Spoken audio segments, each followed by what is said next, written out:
Good evening, everyone. The time is now 5:28, and we are broadcasting on all platforms.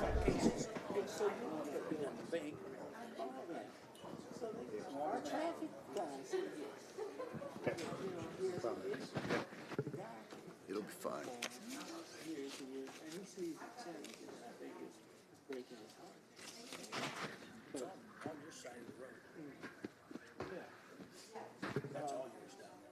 It's a good idea.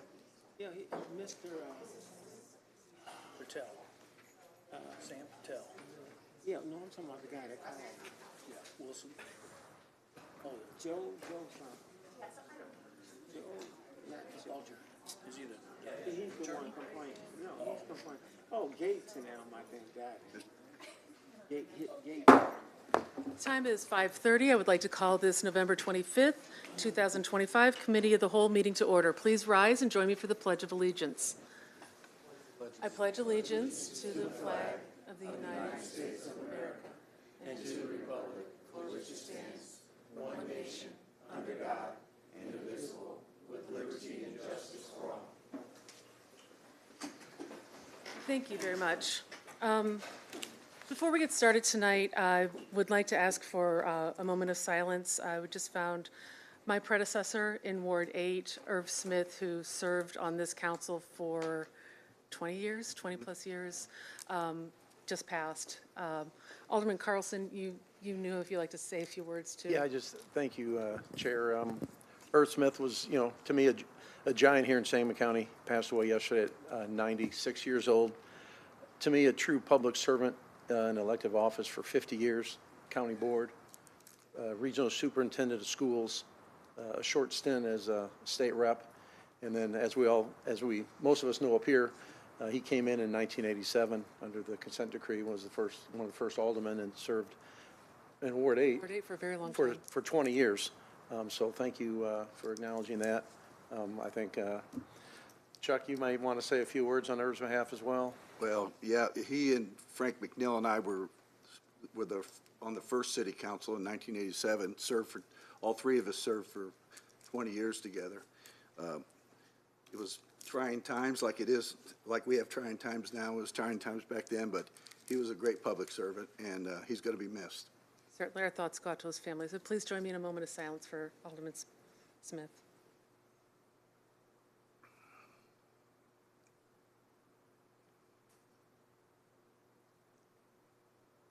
Thank you. Thank you, everyone. Moving on to the meeting, we do have a presentation tonight. Roll call. Oh, sorry, let's do roll call. That's a good idea. I'm ready to get going. Alderman Cox. Alderman Gregory. Here. Alderman Williams. Here. Alderman Rockford. Here. Alderwoman Purchase. Here. Alderwoman Netriano. Here. Alderman Carlson. Here. Alderwoman Conley. Present. Alderman Donlin. Here. Alderman Hanauer. Madam Chairman, you have quorum. Thank you very much. I'd accept a motion for the approval of the November 12th, 2025 committee meeting minutes. So moved. Second? Second. All in favor? Aye. Opposed? The ayes have it. Alderman Gregory? Yes, I was just going to recognize, I know our council coordinator had a death in his family. I didn't want to interrupt our condolences to the Smith family, but I think that it's important that we do recognize him as well, and what he's going through. And we wish you the best and your family the best, and come on back stronger than ever. So if we can have a moment of silence for council coordinator Tim Griffin. Absolutely. Thank you, Alderman.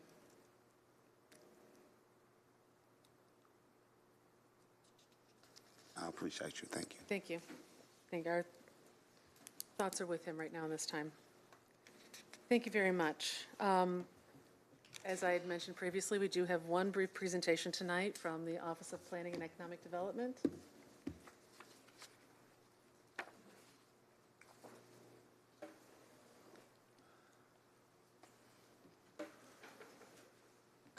Hello, everyone. My name is Jared McCormick. For those who I haven't met, I'm a grants coordinator for the Office of Planning and Economic Development.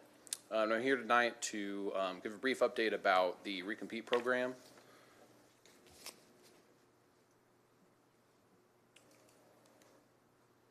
So a little bit of background about Recompete. So Recompete was a Biden-Harris initiative, federal grant administered by the Economic Development Administration. So the objective was to invest in economically distressed communities and to create good jobs, connect people to those jobs. So there were two tracks to this grant, one being the strategy development track and one being the implementation track. The city of Springfield was awarded the strategy development track for our Springfield Economic Empowerment Project, or SEEP, proposal in late 2023, and the grant ending in January 30th, 2026. Recently, we've been able to send a submission for extension into EDA to get us through January 2027. So the purpose of this track is to provide cities with the resources to be able to gather workforce data. However, as of November, there's been no new announcements for any further rounds of funding. Some initial activities. We hired a recompete coordinator. We gathered community agency stakeholders, discussed the planning project, included data gathering and resource information sharing. We contracted with a consulting firm to help provide an analysis of workforce demographics, challenges, and policies.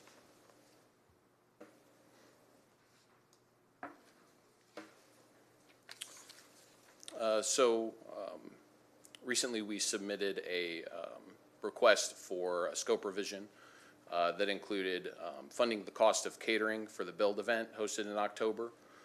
And it also supported the initial funding for new community care coordinator positions with the Community Relations Department. And then in addition, costs for the 2026 Minority Business Institute by the Community Relations Department.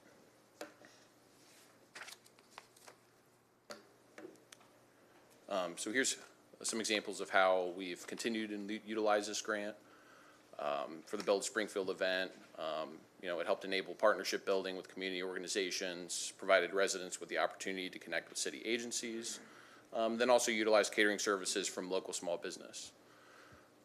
The community care coordinators, these are boots on the ground case management support for economically distressed neighborhoods, and they provide additional data collection through our continuum of care system. So 2026 is the grant closeout. So during this year, we plan on doing the Minority Business Institute to help build economic growth and workforce development.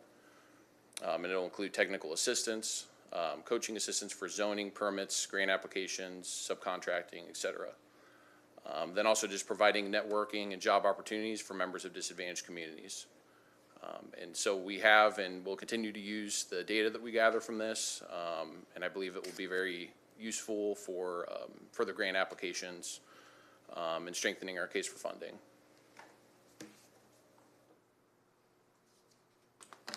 Thank you very much. Do we have any questions, Alderman Gregory? I'll defer to Alderwoman Purchase and then Alderwoman Purchase? So from the recompete grant, can we distribute to our my colleagues like their zones, like the recompete zones? Has that been pushed out? I know I had asked Director Amy for information a few months ago to say, can we share with my colleagues how this program works? I know that there was zones. Do everybody know what the zones are? You guys know? Is there a way that we could share that information too, so that they can be familiar with more detail of the recompete? Mm-hmm.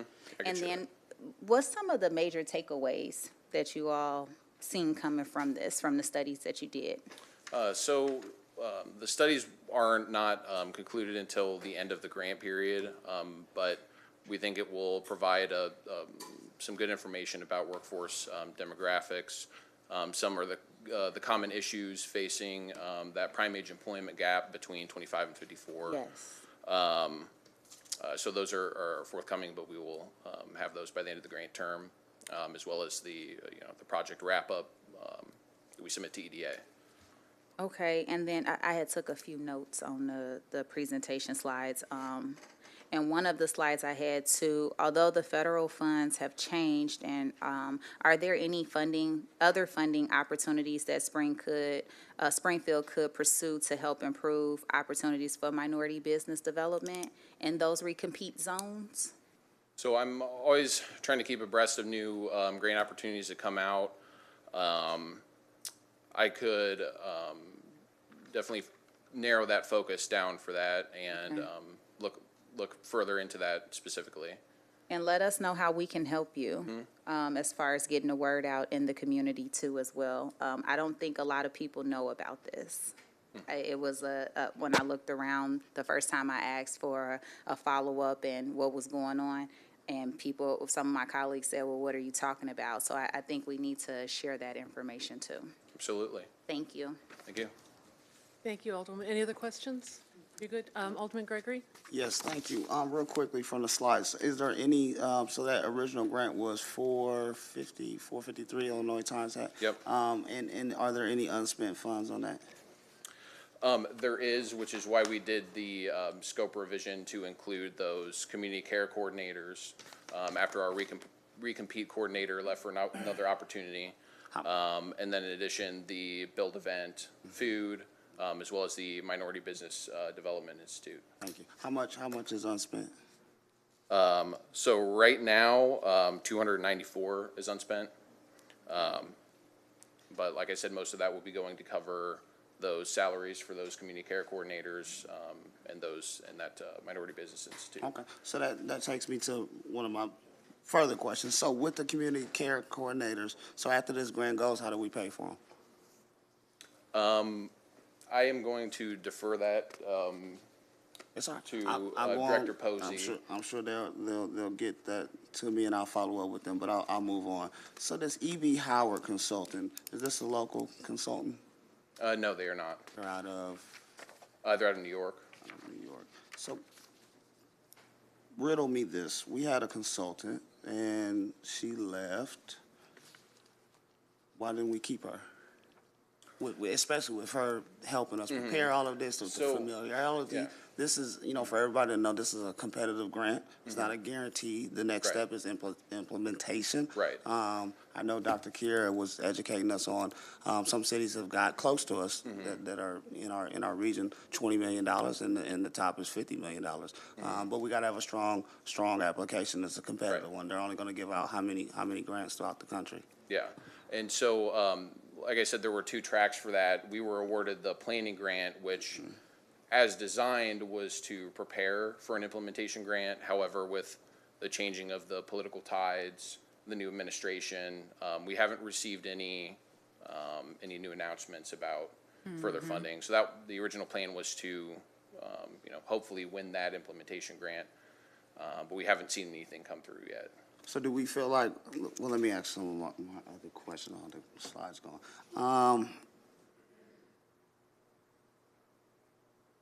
So I have in my notes why a new coordinator, but I think you've answered some of that. I wish we would have kept Dr. Kira because she had familiarity with this, and the new person have to come in and sort of catch up on this, and I think that just weakens our chances at implementation.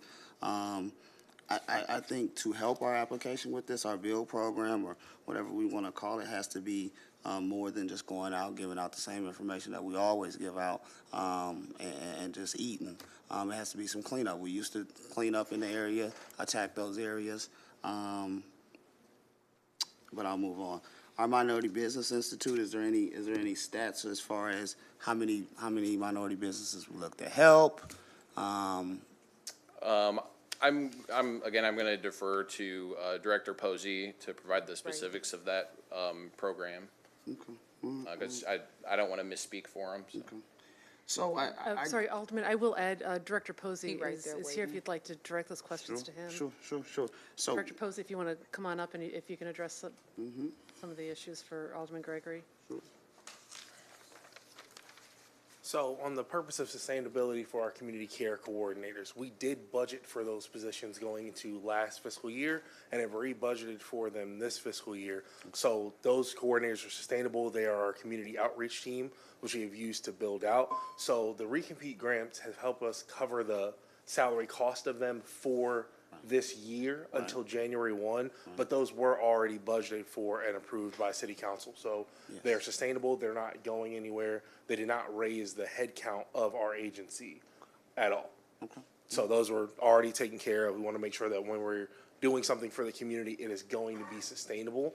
It is always beneficial when grant money does become available that we can use in order to make the lift a little bit easier. As you guys know, we have arguably the smallest staff out of all the agencies that we have, and our budget is not huge, but we try to do as much as we can with what we have. So it's always helpful when OPED reaches out or the SPD reaches out and says, hey, we have some grant funds here and we think that we could use that toward the programs that you're putting forward. As far as the Minority Business Institute, this grant will allow us to get some things for the participants that we wouldn't elsewise be able to do. It will help us pay for their certificates at the end, the banquet at the end, so that way people can eat, so that way the program is as top-notch as it can be. And those are now no longer things that we have to budget for going into this particular budget season to cover in our actual budget for community relations. So we plan for things to be sustainable, but then when there are opportunities where grant money comes and we don't have to spend taxpayer money in order to do something good for the people, we like to be able to utilize those things. Sure. Okay, fine. Thank you. I appreciate you on that. So my final question just on this workforce piece is, have we connected and built a pipeline with our unions, with job sectors? As again, you know, this chance at the implementation is based on a strong application, right? And all of those things have to be mapped out in partnerships with people who are going to guarantee some jobs from this. We can go through the program, and I can tell you this conversation that I'm saying right now. I say to everybody I talk to that our grants are funding. It has to do more. It's got to. Because the calls I get, oh man, I went through the program, man, I ain't worked, I ain't swung a hammer. It's got to be more than that. They got to go to work. Absolutely, no, absolutely, I agree. And that's why every plan and program that I've put together is based to run and operate and be sustainable without grant funding. As you guys know, my wife is in nonprofit, and I understand you cannot apply for grants and in the application for grants have what you can do be dependent on you getting that grant money. You have to be able to have a program that's sustainable and put together without it, and then say, here's what we've been able to do without the grant money here. Here's what we can project that we can do additionally with the grant money as well. So the programs that we design are designed to be sustainable based on what we have, the staff members we have, and then also the participation of the community partners and organizations that we have. Do we have any guaranteed jobs, though, from anybody? No, we do not. That's going to be important for that class. Absolutely. And some procurement guarantees, some things when we go through this program, we're putting all these programs together so people can contract with the city and government and build their businesses. Yes. So we're having a planning meeting in the beginning of December with all of our community stakeholders to finalize the dates that we'll have for the Minority Business Institute. Also, we're working with the Chamber of Commerce to put together a small business symposium, which will be another event that will be a one-day event to bring more people and more employers there with the opportunities for jobs to be had that are there for more people other than just the minority business owners that we have. Because although I want to do what I can to contribute in any way to helping our minority businesses grow, when we have the opportunity for jobs as well, we also don't want any small business owners to be left out. So I also wanted to create another event that was inclusive of all small business owners to be able to have that opportunity. But based on the things that we've heard and the needs we have in the community, there are some trainings and some understandings at a base level that a lot of our small business owners have that our minority small business owners do not. So in order to make those opportunities more equitable, the class and the training opportunities are being given first to the minority business owners to make sure that there is truly a base level understanding and a seat at the table when you want to get things started. And then those job opportunities, when we have the small business symposium and they're offered to everyone, now it doesn't feel like there's small businesses that have a leg up and a better understanding, especially with those who have participated in our program. And I feel like that is one way that we truly invest in our minority businesses in the community, is to say, we want to make sure that you have the education and the knowledge and the understanding to be at the table at the same level. It's very disheartening to be in a room and trying very hard to do something, and you feel like people are talking over your head. for lack of a better way to say it. And so we're trying to create an opportunity where people don't have to feel like you're in a room and people should assume that you should know what to do in all of these situations, and people are talking over your head, and it feels embarrassing to come and say, yes, I'm a business owner, yes, I'm doing the best that I can, but I feel like if I ask these questions, you'll think lesser of me. Yes. Well, we want to make sure that no one thinks lesser of you, and you know how to grow and where to get the answers from.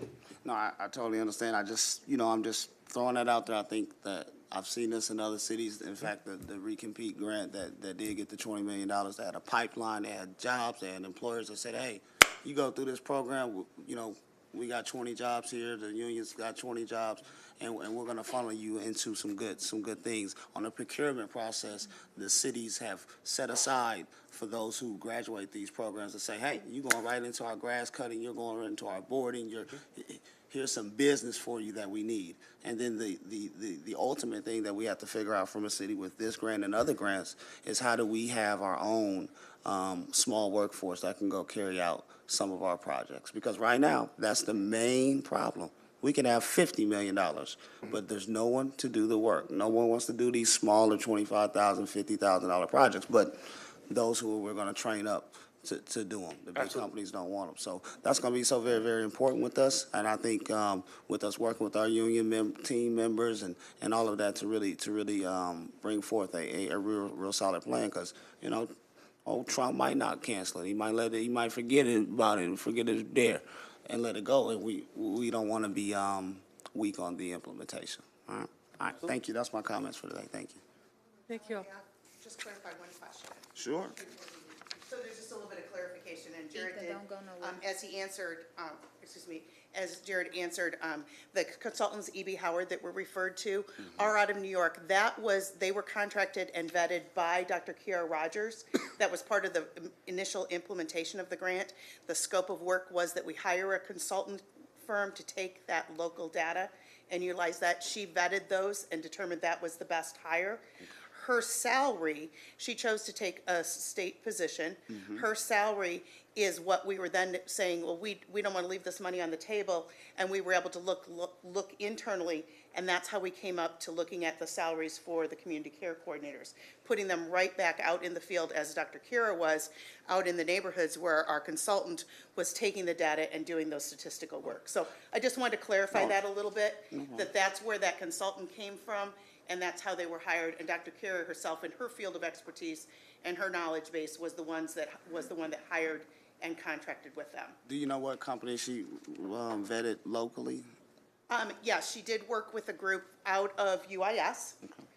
She was formerly on the UIS faculty, and actually I don't want to say she's not. She was a professor there. So they found that their capacity at the time, while they met with us and talked about what they could do, their capacity with some changes in deans, some changes in funding with the university, they said that after they had talked with us, they didn't submit a formal proposal at the time. We did have another group, and I'm sorry that name escapes me. No, it's fine. They had a local entity. They were a consulting firm that had numerous locations. They did have an entity here in Springfield. They were in the vetting process, but UIS, we did go to them, and they just did not have the capacity to do it at that time. Thank you Okay. so much. I appreciate I just it. wanted to clarify that a little bit. That was before Jared came on board, but I wanted to clarify where that came in. Thank you. Thank you. Thank you, Alderman. Thank you, Director. Alderman, were those your questions? Yes, I'm good. Okay, thank you very much. Thank you. Alderman Williams. Yes, thank you, Chair. This is the grant where we had to get an extension? We did put in an extension to cover that Minority Business Institute for 2026. Do you know, when was that approved? It has not been approved yet, but my educated guess is that it will be. As I've spoken to our EDA contacts, and they're very clear that we have an option to extend. And They were out for federal shutdown.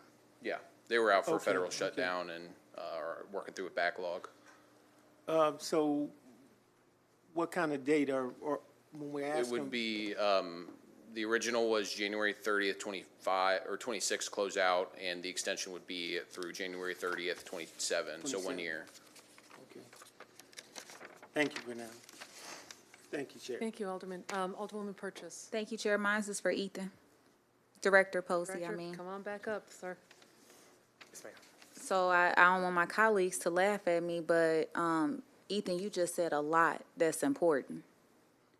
We need some follow-up once you go through this process. We need some reporting on how it's going, because sometimes it's a lot to digest when you just said all of that. And we want to help you and help with the minority businesses, especially for me as women businesses, and it's already tough for us as women. So I want to try to get some reporting done, not just when the budget comes up or we have a presentation just like this where you come up and you give us everything that you've been doing, which is a good job, and where you're going next, but how do we find these things out? How do we help you to get this information out to the community and get them to call into your office? I think that we should do it now. As you know, I was at IDOT and Small Business Enterprises.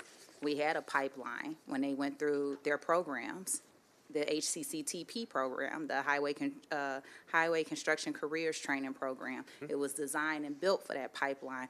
I would hope that we can do something just like that, and I want to be an asset to you to be able to help, but you got to give us, some information when you're going through that. Absolutely, and I think the plan was to put this together as a pilot program based on what our minority business owners and our minority nonprofit organizers were expressing that they were barriers they were running into in trying to work with the city, and then also bring them to other different programs and resources that we have, to then sit and look at the data from that, while as we're giving those participants information, we're also trying to get as much information as we can about how we can make it better. And then after collecting that data, say, okay, for all these people who have participated in this program, how do we now move and put something else in place where there's a tangible, practical outcome that benefits them from being in the program. But in order to decipher what's the best way to put something together to benefit them after they go through the program, we have to collect the data in the program. So I absolutely agree that recording and giving data based on what we're seeing is absolutely important, absolutely vital, and something that we're going to do.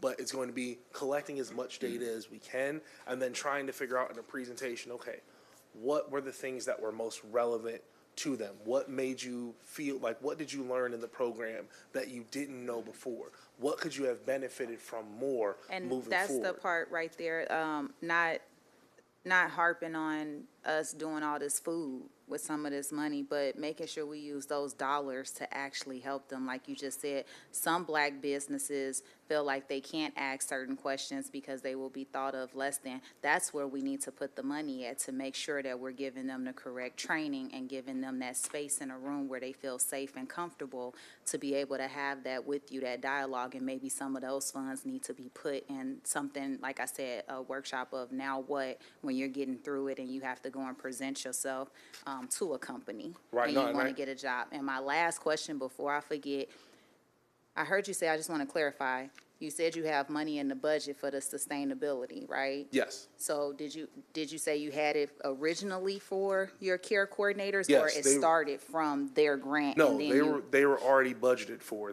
I told everyone after the outcry of Fifth and North Grand that we were going to expand our outreach team. And we had cut down positions in years prior that were in our office that we replaced with community care coordinator positions, so it wouldn't raise our budget, so it wouldn't raise our head count. So where's that money then, if you had it in the budget already? And if I'm hearing correctly, OPID put money in the budget to have those care coordinators too. Am I hearing that it was like double monies, or? That would probably be a better question for Ms. Ramona? OBM. Sorry. We haven't I'm just making sure I repurposed any of heard our him salary. correctly. I'm gonna have to look at that. Okay. Can we double check on that, Ms. Ramona? Because I just want to know if we had money set aside for them, but now we're using the monies from the OPID office. What are we doing with that first allocation? Can we use that somewhere else? So when you get that, Ms. Ramona, can you let us all know? That was my final question. Because, I'm trying to shake the couches right now. I understand. And get any dimes and nickels that we can get. I absolutely understand. Thank you. Thank you very Chair. much, Alderwoman. Do we have any other questions for either one of our speakers? Seeing none, thank you both very much for your presentation, and Director Posey for your detailed follow-up. Appreciate that. Okay, Clerk, now we have ordinances tabled or remaining committee. Clerk, could you please read the one ordinance we have here? 2025-281. Do we have any movement on this ordinance? Seeing none, we'll move on to ordinances for committee consideration. CWLP 2025-484, an ordinance authorizing payment to Dell Marketing LP for Microsoft software assurance maintenance in the amount not to exceed $77,468.13 for the Office of Public Utilities. Motion for consent. Second. Motion and a second for consent. Any discussion? Alderman Williams? Oh, I'm sorry. That's Okay, all. no, that's fine. Want to make sure I didn't miss you. Seeing no other discussion then, all those in favor? Aye. Opposed? The ayes have it. 2025-485, an ordinance approving professional services agreement with Tally and Associates in the amount not to exceed $120,000 for the assistance and regulatory issues for the Office of Public Utilities. Motion for debate? Second. Motion for, and a second for debate. Any discussion, Alderwoman? Yes, thank you, Chair. Is anyone from CWLP available to answer questions about this contract?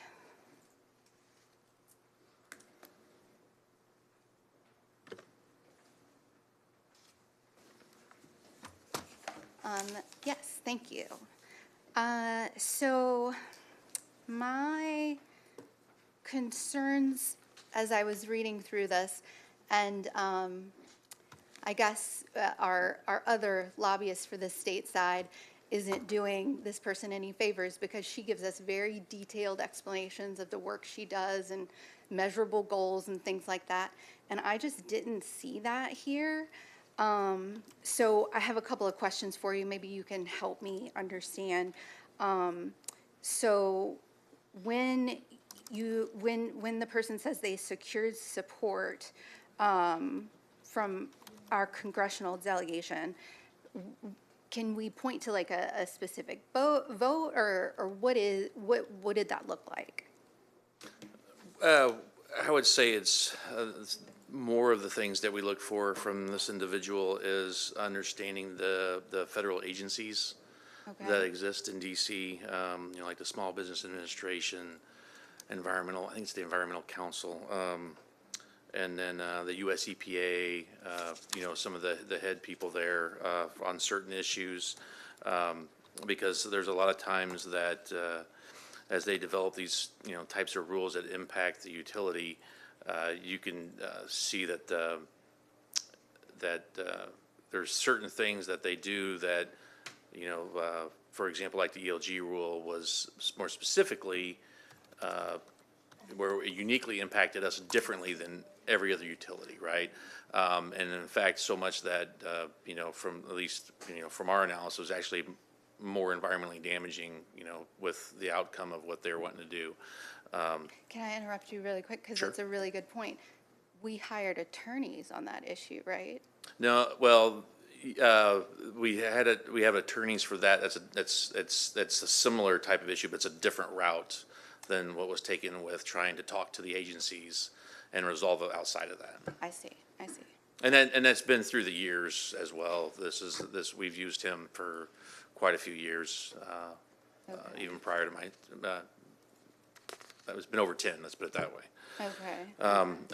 And then, as far as, getting with the staff of, maybe like of Senator Dick Durbin, with the technical staff that's in DC, there's things like that we might need to talk to voice our, favor or opposition to something, to find out, like, this is what the impacts are for what you're looking at, then that hasn't been as much lately, but I know that's happened well in the past. Okay. And then, so in terms of those priorities, favoring or opposing certain rules or legislation, who sets those priorities for the utility? Basically, it's the discretion of, the mayor at the time, and the person in charge of the utility. That's where that's at. Okay.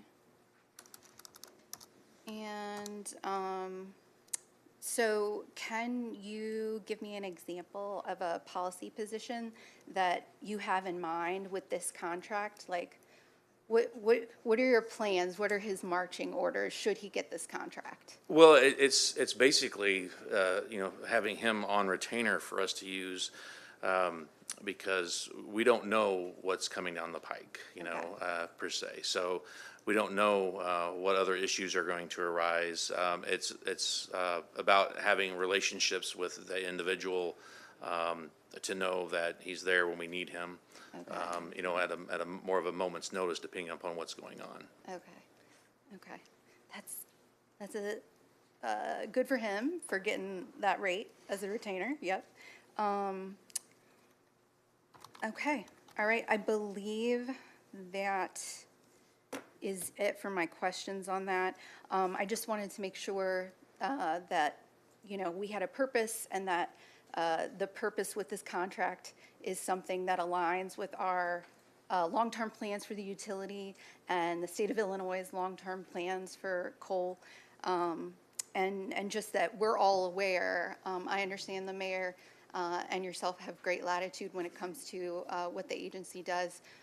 But I think it's important that the people's representatives also get a say and get to hear about what this individual is lobbying for. So, thank you so much. Thank you, Alderwoman.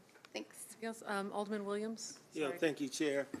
Directors, my concern, and I just want to make sure that this individual and this particular piece of ordinance isn't going to impact the management of our ash ponds. No. I mean, I think that's, we're pretty far along with that, and, we've made it pretty clear on how we want to handle that, as far as closing the ash ponds, and we intend to stick with that. We can't force, the Illinois EPA and the US EPA to finalize the Illinois plans. Once they do that, then when they finally come to that, to where the US EPA would approve the Illinois plan, then the Illinois EPA could issue us the construction permits to proceed with closing the ash ponds. So that doesn't really impact that at all. Okay, thank you. Yes. Appreciate it. Thank you, Alderman. Any other questions for Doug? Seeing none, we have a motion and a second for debate. All those in favor? Aye. Opposed? The ayes have it. 2025-486 is an ordinance accepting bids and authorizing contract UW 26-09-34, contract work for shoreline stabilization riprap installation with G&H Marine in the amount not to exceed $210,000 for the Office of Public Utilities. Move for consent. Motion and a second for consent. Any discussion? Seeing none, all those in favor? Aye. Opposed? The ayes have it. 2025-487 is an ordinance accepting proposal number UE 26-13 with Consumer Adjustment Company, Inc. for the CWLP collection services for the past due utility accounts in the amount not to exceed $390,000 for the Office of Public Utilities. Do I have a motion? Move for consent. Second. Motion and a second for consent. Is there any discussion? Alderman Gregory? I just got a real quick general question. Doug, is this is for people who bills are in collections or being sent to collections? Or is this like for, my bill was due on the 11th, I think I need to pay Yeah, it's mine. into collections, All yes. right. Yeah, it's a collection agency that does this for us, yeah. All right, I'm just asking, thank you, appreciate it. I think it's Procom was the last, or the existing firm. Yes, thank you, I appreciate it. I gotta pay my bill while I'm talking. Thank you. Thank you very much. Any other questions? Seeing none, the motion is for consent. All those in favor? Aye. Opposed? The ayes have it. Public Works, 2025-488, an ordinance accepting bids and authorizing execution of a contract number PW 260831 with Green Track LLC to furnish abate and demolition for the authorizing a supplemental appropriation amount not to exceed $977,857.28 for the Office of Public Works. Motion for debate. Motion We have a motion speaker. and a second for debate. Alderman Gregory? Yes, real quickly, so I put this on debate for two reasons. One, I think me and definitely Alderman Williams need to review the houses. I got one on Dave ain't here. Dave, he ain't hot, he ain't here. I got a couple. I got one on South Grand, and we got one in the boxes, like I like to call it. And they've been sitting forever. The one on South Grand is about to fall down. I don't see it on the list. I'm gonna go by there and get the exact address. And then we have another one. It's blue. It's in what we call the box from Cook to South Grand. And it's blue. It has all types of obscenities written over it. It's been vacant forever. It's about time for that one to go. I mean, it's open to trespass. Garage is back down, and I don't see that one on the list. So I just want to Got a review them. couple on South Grand. Could it be I looked them up. 2005? I looked it up. It doesn't look like the house I'm referring to. Have you got the addresses? I don't. I'm gonna go by tonight on my way home, and I'm gonna look at those two addresses and send them to you just for us to review and Sure. hopefully we can Just send squeeze them them to in. me, please. My second question is, gentleman stopped me last week. The mayor spoke to me on this. So this bid is, it didn't go to the lowest bidder, but it appears it went to the lowest responsible bidder. Now I know that local and minority hiring is big on this, and when I talked to this gentleman here, he's definitely lower than Green Track, but I am aware that he didn't have any minorities on his last job that he did for the city. He explained to me that, hey, he's a union contractor. He's provided us paperwork of each union that he's in good standing with, and when he comes to Springfield, he has to pull from those unions, and he's just not getting sent those. Minorities or people of color to work. He's asking for them, but he's not. How do we deal with that? Well, as you know, this contract is for abatement and demolition of 40 court-ordered structures. Some are houses, some are garages, some Yes. are commercial spaces. Now, Green Track has been with us on a number of occasions, and they are demonstrating a very good commitment to our minority and female recruiting and employment on these jobs. What was their numbers? Do you have some numbers for them, like on the last project, for example? On the last project, just a second.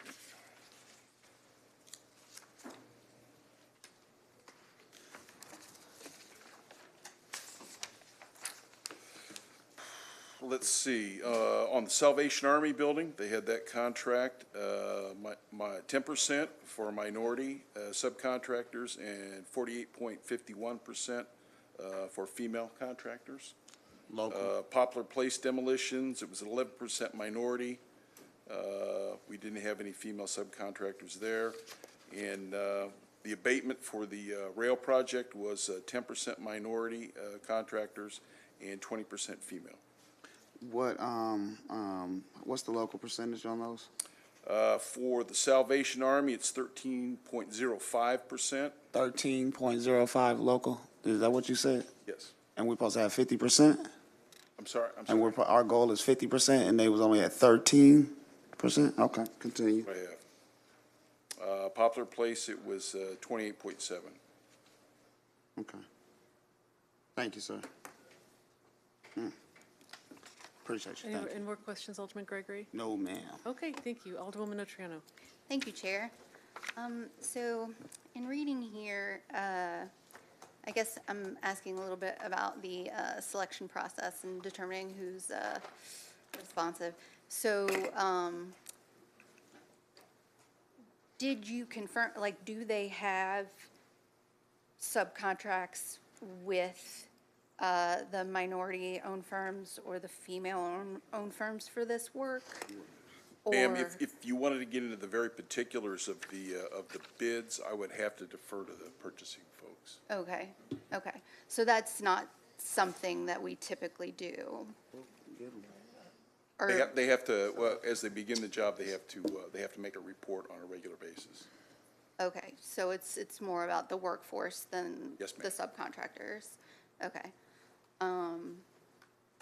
Okay, and so, yeah, I guess my question is, if it's a good faith effort, that's a little bit different than saying, I'm going to meet these goals. Like, I guess the way it's worded, it's unclear to me why this good faith effort won out over another good faith effort, or perhaps the effort was not made in the lower, like how do we know that this firm is going to meet the goals if they haven't told us, well, like, we've got 10 women who are going to work on the project. We've got,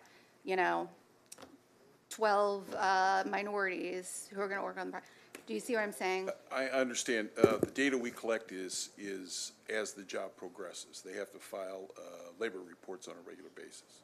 Okay, but, I mean, it is not unheard of to ask them to project these things for us, as opposed to making an effort, which I'm not even sure what that entails in this case.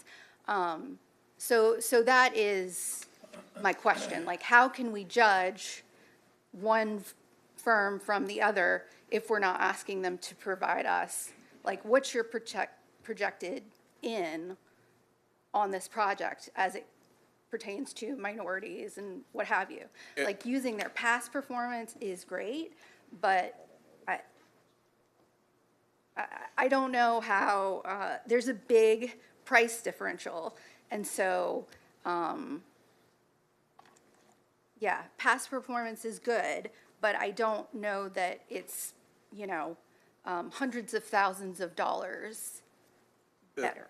That's what we rely on, is the labor reporting, the regular reporting. Okay. That's how we keep track of it. Okay. Of course, when the contract is bid out, the expectation is in the contract. Okay. Okay. And as you know, on a lot of these projects, employees, laborers, contractors come and go. Sure. Some are sure, available, some aren't available. Sure, definitely. Timing has a lot to do with it. Absolutely. Okay. Yeah, that might be something that we want to look at in terms of, like, really shoring up our minority and female-owned business program, utilization program. Thank you. Yes, ma'am. So I just kind of want to follow up on all the Alderwoman's questions. In our summary of this contract, both Green Track and their subcontractor are female-owned businesses. Does that come into play? Yes, it does. Okay, so the fact that these are two female-owned businesses was part of that determination of the minority, towards the minority Yes, ma'am. considerations? Okay, thank you very much. And Alderwoman Notre, I don't know if you have any follow-up to that, or? Yeah, I mean, I know you were done with your questions, I kind of wanted to. thank you. I appreciate you bringing that to my attention. I guess, yeah, I don't know what the criteria is. We didn't get a copy of the low bid, so, like, I don't know if they were gonna hire a female-owned. Yeah, and so I guess, yeah, so kind of that was my question. Maybe can I ask, were the other companies female-owned businesses also, or was this our female-owned business that bid on the contract? Schaefer is female-owned. And was this the only one that was female-owned that bid on the contract? Do you remember? Well, off the top of my head, I know that Green Track and Schaefer will be Okay.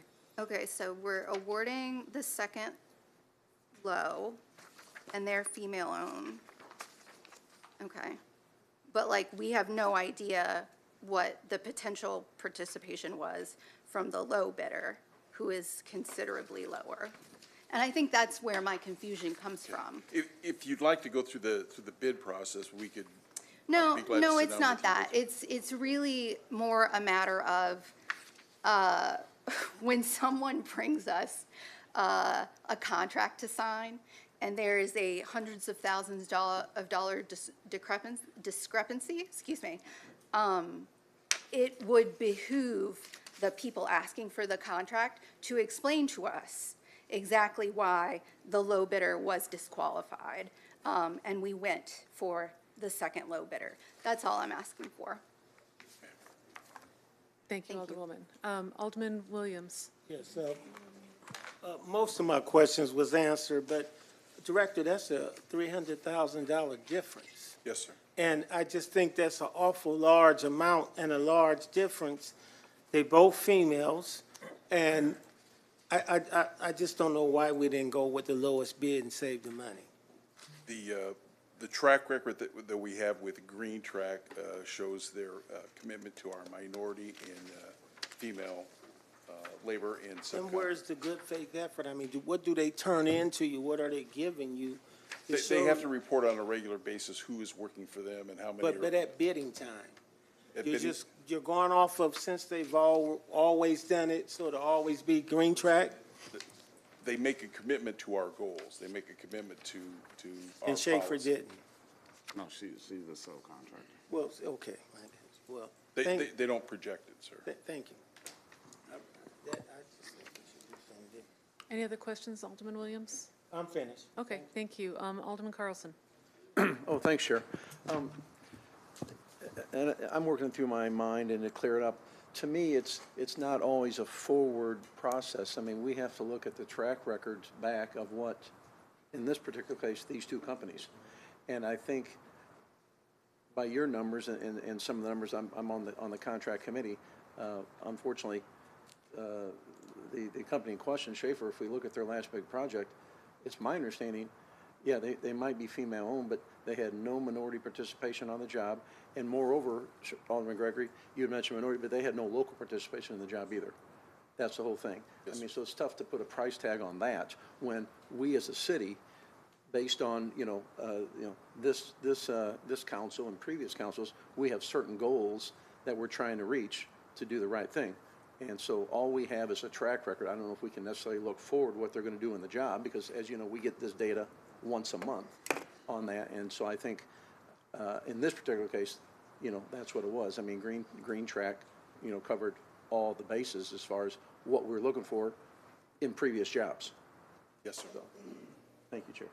Thank you, Alderman. Alderman Gregory. Yes, real quick. So those numbers that you gave me on the local percentage was for Green Track, am I correct? Yes. So, I mean, the Salvation Army was 13% and the Popular Place was only 28%. So they're an out-of-town company as well. They both use a female subcontractor, it seems like, for the abatement process. They're both owned by females. Yes, sir. So they're on equal footing.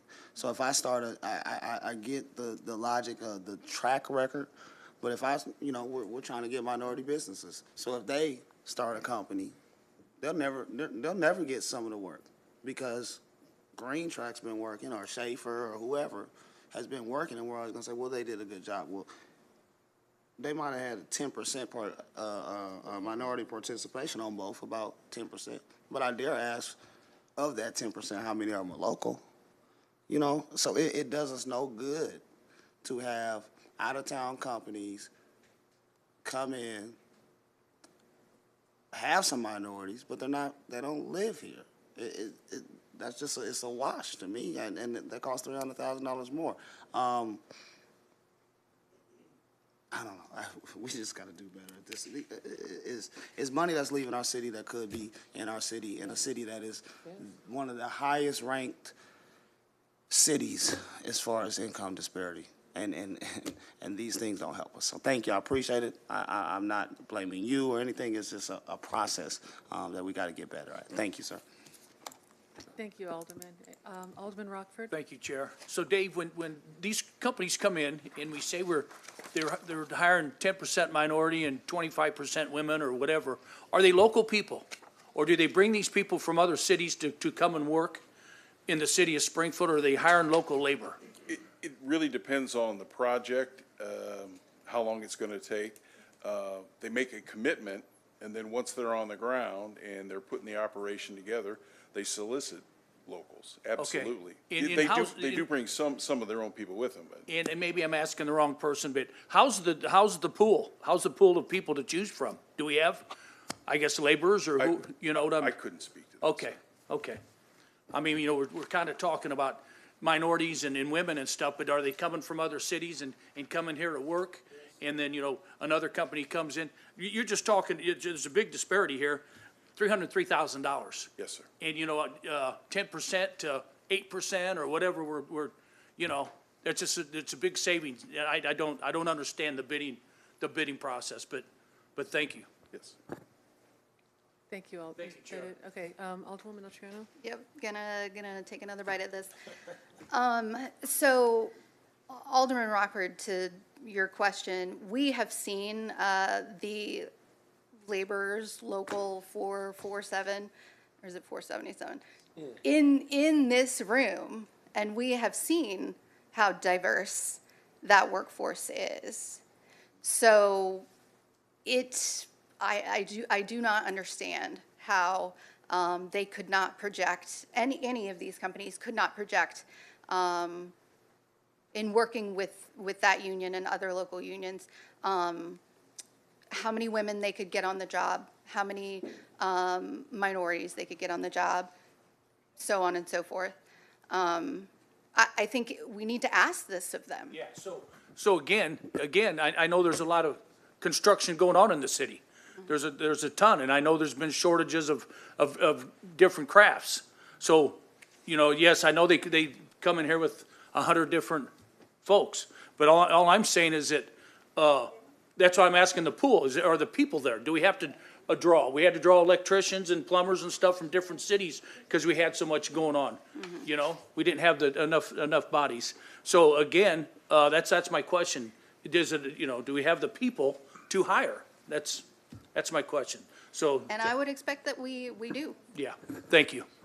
Thank you. I think kind of this conversation kind of highlights the need for the analysis and the data that we talked about with the recompete grant earlier, where give us more facts and more of a review of what our existing pool is, what are the opportunities. I mean, I think we're highlighting that there are opportunities, at least in some fields, for new growth in our local firm. So thank you, Director, for your answers to these questions. Does anyone have anything else at this time? Seeing none, the motion is for debate. All those in favor? What? I'm sorry. Sorry. No, Director, you can sit down. I apologize. Clerk, thank you. We do have someone who signed up to speak on this. Sam Schaefer. Thank you. Thank you for keeping me on that one too, Clerk. No worries. Sam Schaefer, Schaefer Excavating and Demolition. Pull your mic down, Mr. Schaefer. Thank you. Last year, we had a similar package we did for the city. It was a great outcome. The city loved working with us, the inspectors, and we loved working with them. There was no delays. The job went quickly. It went good. Towards the end of the job, there was an extra couple houses that came. The city asked us to bid on them. We bid on them. We did those for them. The job went just as smooth as could be. We had a small punch list. We had some cracked sidewalks and stuff from the heavy equipment. We fixed those. We turned our bill in. We were paid. It went it couldn't have went any better. We loved working with the city. We figured we had a great relationship with the city. This year we were low bidder again, and now there's a bunch of stuff come up, and I believe it's all based on wrong information. Last week I was here. They said that we had no minority participation. We have the exact same asbestos minority contractor, female owned, that the other company has. But yet they said they had it and we didn't. They said we were non-union. We have documentation with us tonight that we are good with all the unions. So that was wrong. There's a lot of wrong information. Let's see here. There was supposed to be a recommendation for somebody else. And I think that recommendation would have been on wrong information. And I didn't say that we are female-owned business too. And we do plan on, and I talked to the unions today. They said they have minority people that we can use that are local people, and we are planning on using. This is a big job. We need the extra help. I think we've met all the qualifications that's needed. And I want to say that they wanted to give a recommendation, And it's easy to do that sometimes, but as long as I've been alive, the bottom line means a lot. How much does a house cost? How much does a car cost? Gasoline cost, groceries cost? How much is, see, if you say, yeah, I want to give a recommendation, but you've got to say, I want to give a recommendation for this man, and it's going to cost you an extra $303,000. See, that's when it means something. Taxpayers' hard-earned money. When I was here last week, there was women talking about delinquent areas, abandoned buildings, their kids not feeling safe.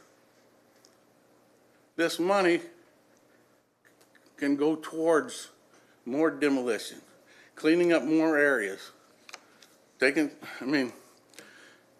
is hard-earned taxpayers' money. The times we live in right now, it should be used to the best of your ability.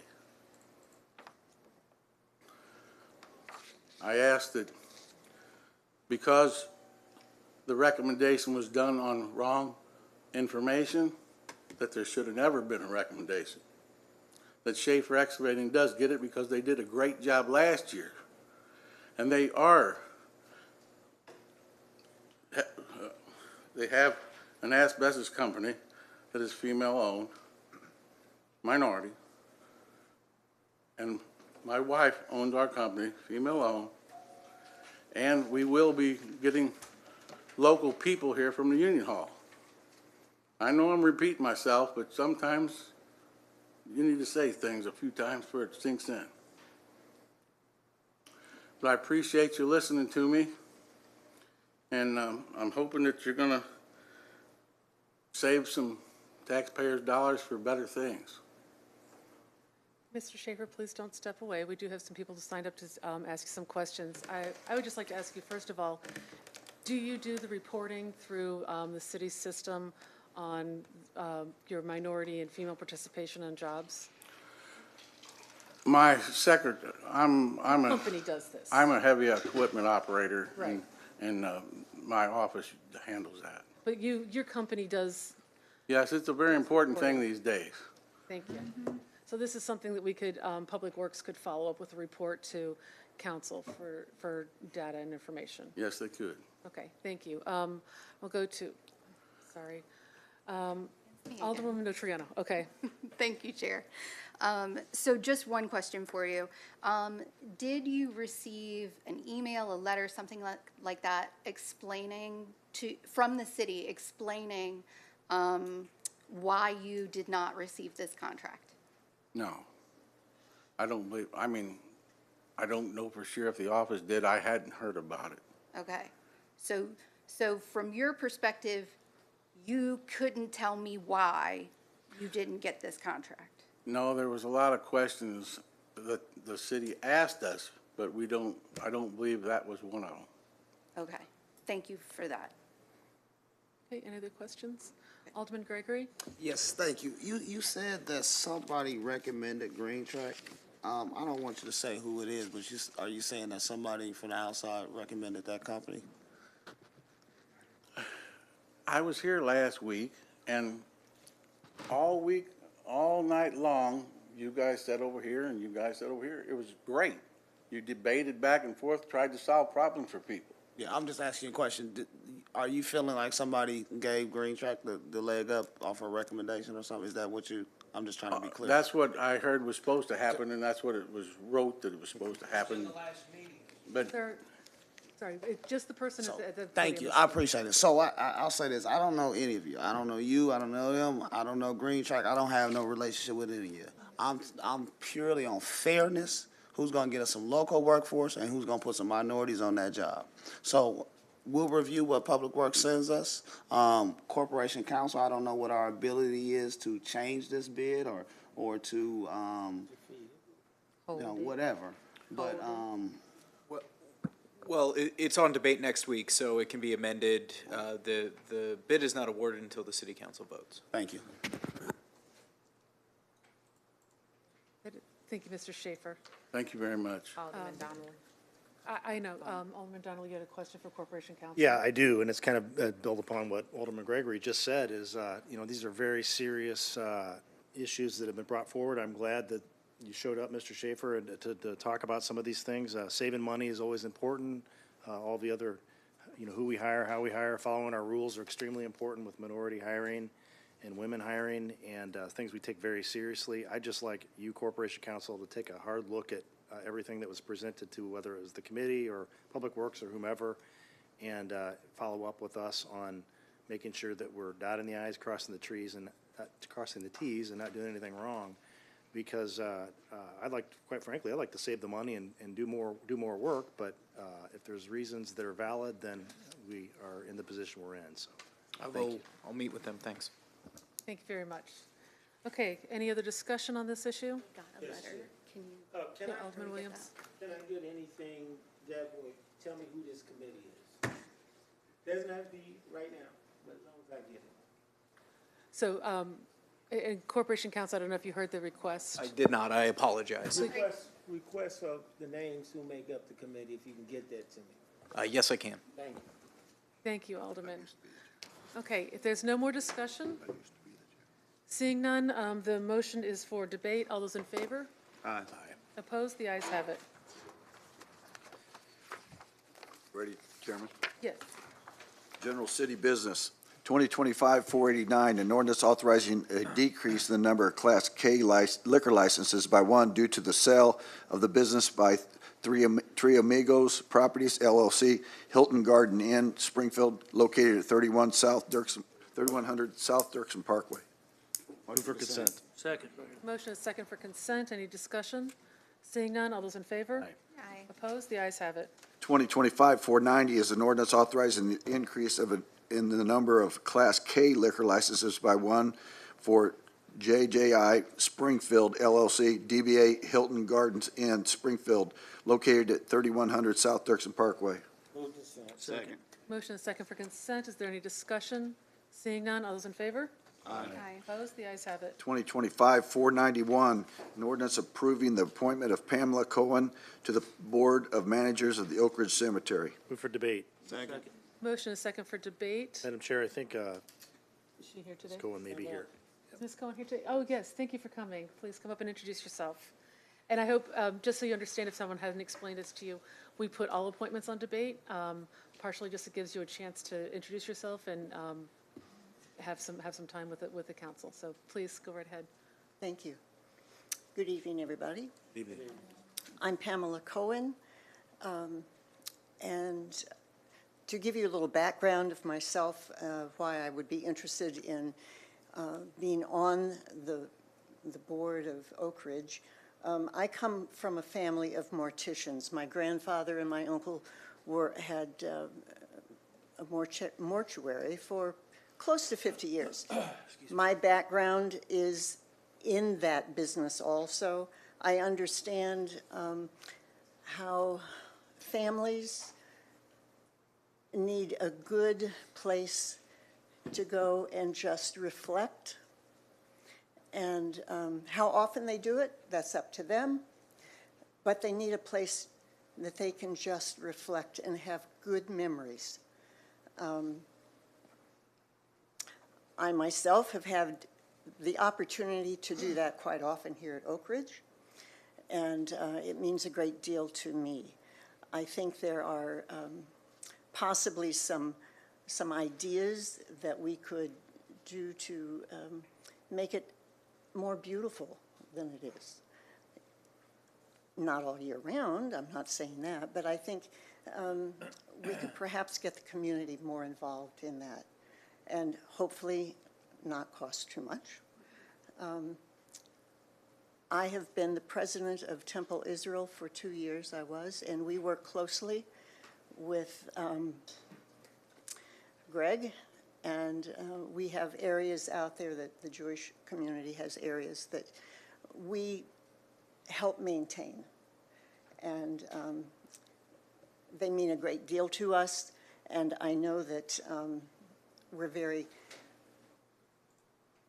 honored and privileged to have that at Oak Ridge. And I just think having Lincoln there is kind of special. And I think we need to honor that more and perhaps get the city not more involved, but more involved. So if you have any questions? Thank you very much. Does anyone have a question? Thank you. Not at this Thank time. you. Thank you very much for your commitment to serve the community. Thank We you. look forward to seeing you next week, too. Thank you. Okay, the motion is for debate. All those in favor? Aye. Opposed? The ayes have it. 2025-492 is an ordinance approving the reappointment of Susan J. Rimpfer for the Springfield Urban Forestry Commission. For debate. Second. Motion is second for debate. I'm sorry, is Susan here? No? Okay. So is there any discussion at this time? Seeing none, all those in favor? Aye. Opposed? The ayes have it. 2025-493 is an ordinance approving the appointment of Mary Francis to the Springfield Urban Forestry Commission. Move for debate. Motion is second for debate, and I do see Mary Frances is here. Thank you very Hi, much. hi everyone. I'm Mary Francis. I have an extensive background in environmental sciences, educational and professional background, and I've been a strong advocate for trees for a long time now. And I know the commission has been through some turmoil recently. It needs to be rebuilt, and I'm committed to helping the administration do that. Thank you. Thank you very much. Do we have any questions? I would just like to say thank you very much. I think this is a really important commission for our city and how we're expanding and including more green space in the community. So thank you very much for your commitment to help build this. We need this, and we look forward to, again, voting on you next week. Thank you. Thanks. Have a nice night. Chair or clerk? Oh, we have the motion is for debate. All those in favor? Aye. Opposed? The ayes have it. 2025-494 is an ordinance approving the appointment of Jacob Blair to the Springfield Convention and Visitors Advisory Board. Move for debate. Motion and a second for debate. All those in favor? Aye. Or, sorry, any discussion? Thank you for coming up. Oh, of course. Hello, everybody. I'm Jacob. I'm the general manager of White Oaks Mall. Moved here to Springfield about 2 years ago, taking over in April. Goal for joining the convention here is I truly believe there's a lot of great stories here in Springfield, and a lot of great experiences worth repeating. And I think that there is something that is wonderful and can be great partnership there for us to work in tandem with and really put Springfield on that pedestal that it deserves to be on, and all that there. If anyone has anything for me, I'd love to help elaborate or anything of that nature. Thank you very much. Do we have any questions tonight? Thank you. Seeing I'd just like to thank you again for your Thank you. willingness to serve the city. Of course, thank you. Thank you. Thank you for coming in tonight to speak. Again, the motion is for debate. Bucket. They got Dr. Bucket. Yeah. We gotta get that fixed. All those in favor of debate? Aye. Opposed? The ayes have it. 2025-495, an ordinance authorizing a supplemental appropriation in the amount of $125,000 for the unbudgeted, unappropriated state asset forfeiture fund balance from the Springfield Police Department.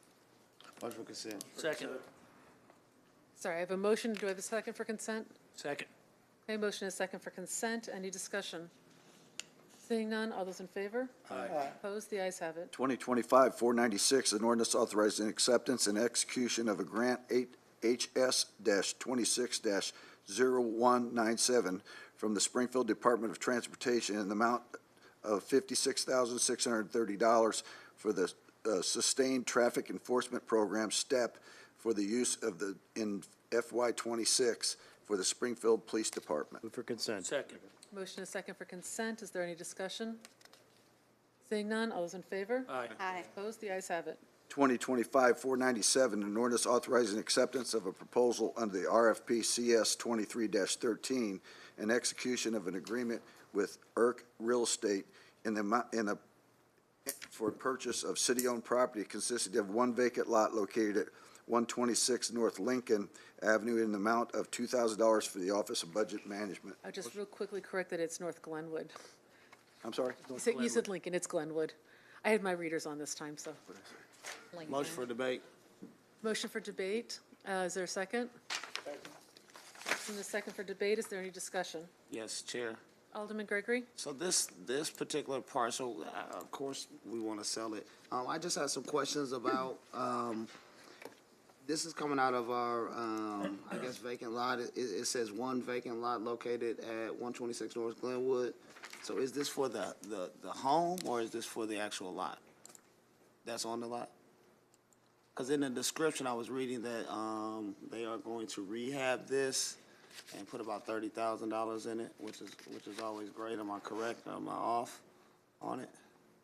Yep. It says If rental anyone property from this- investment. Yes, I intend to fix the property and rent it out. So my question is that houses that sit on vacant lots like this that we're going to sell for $2,000, where's the list that where is that at?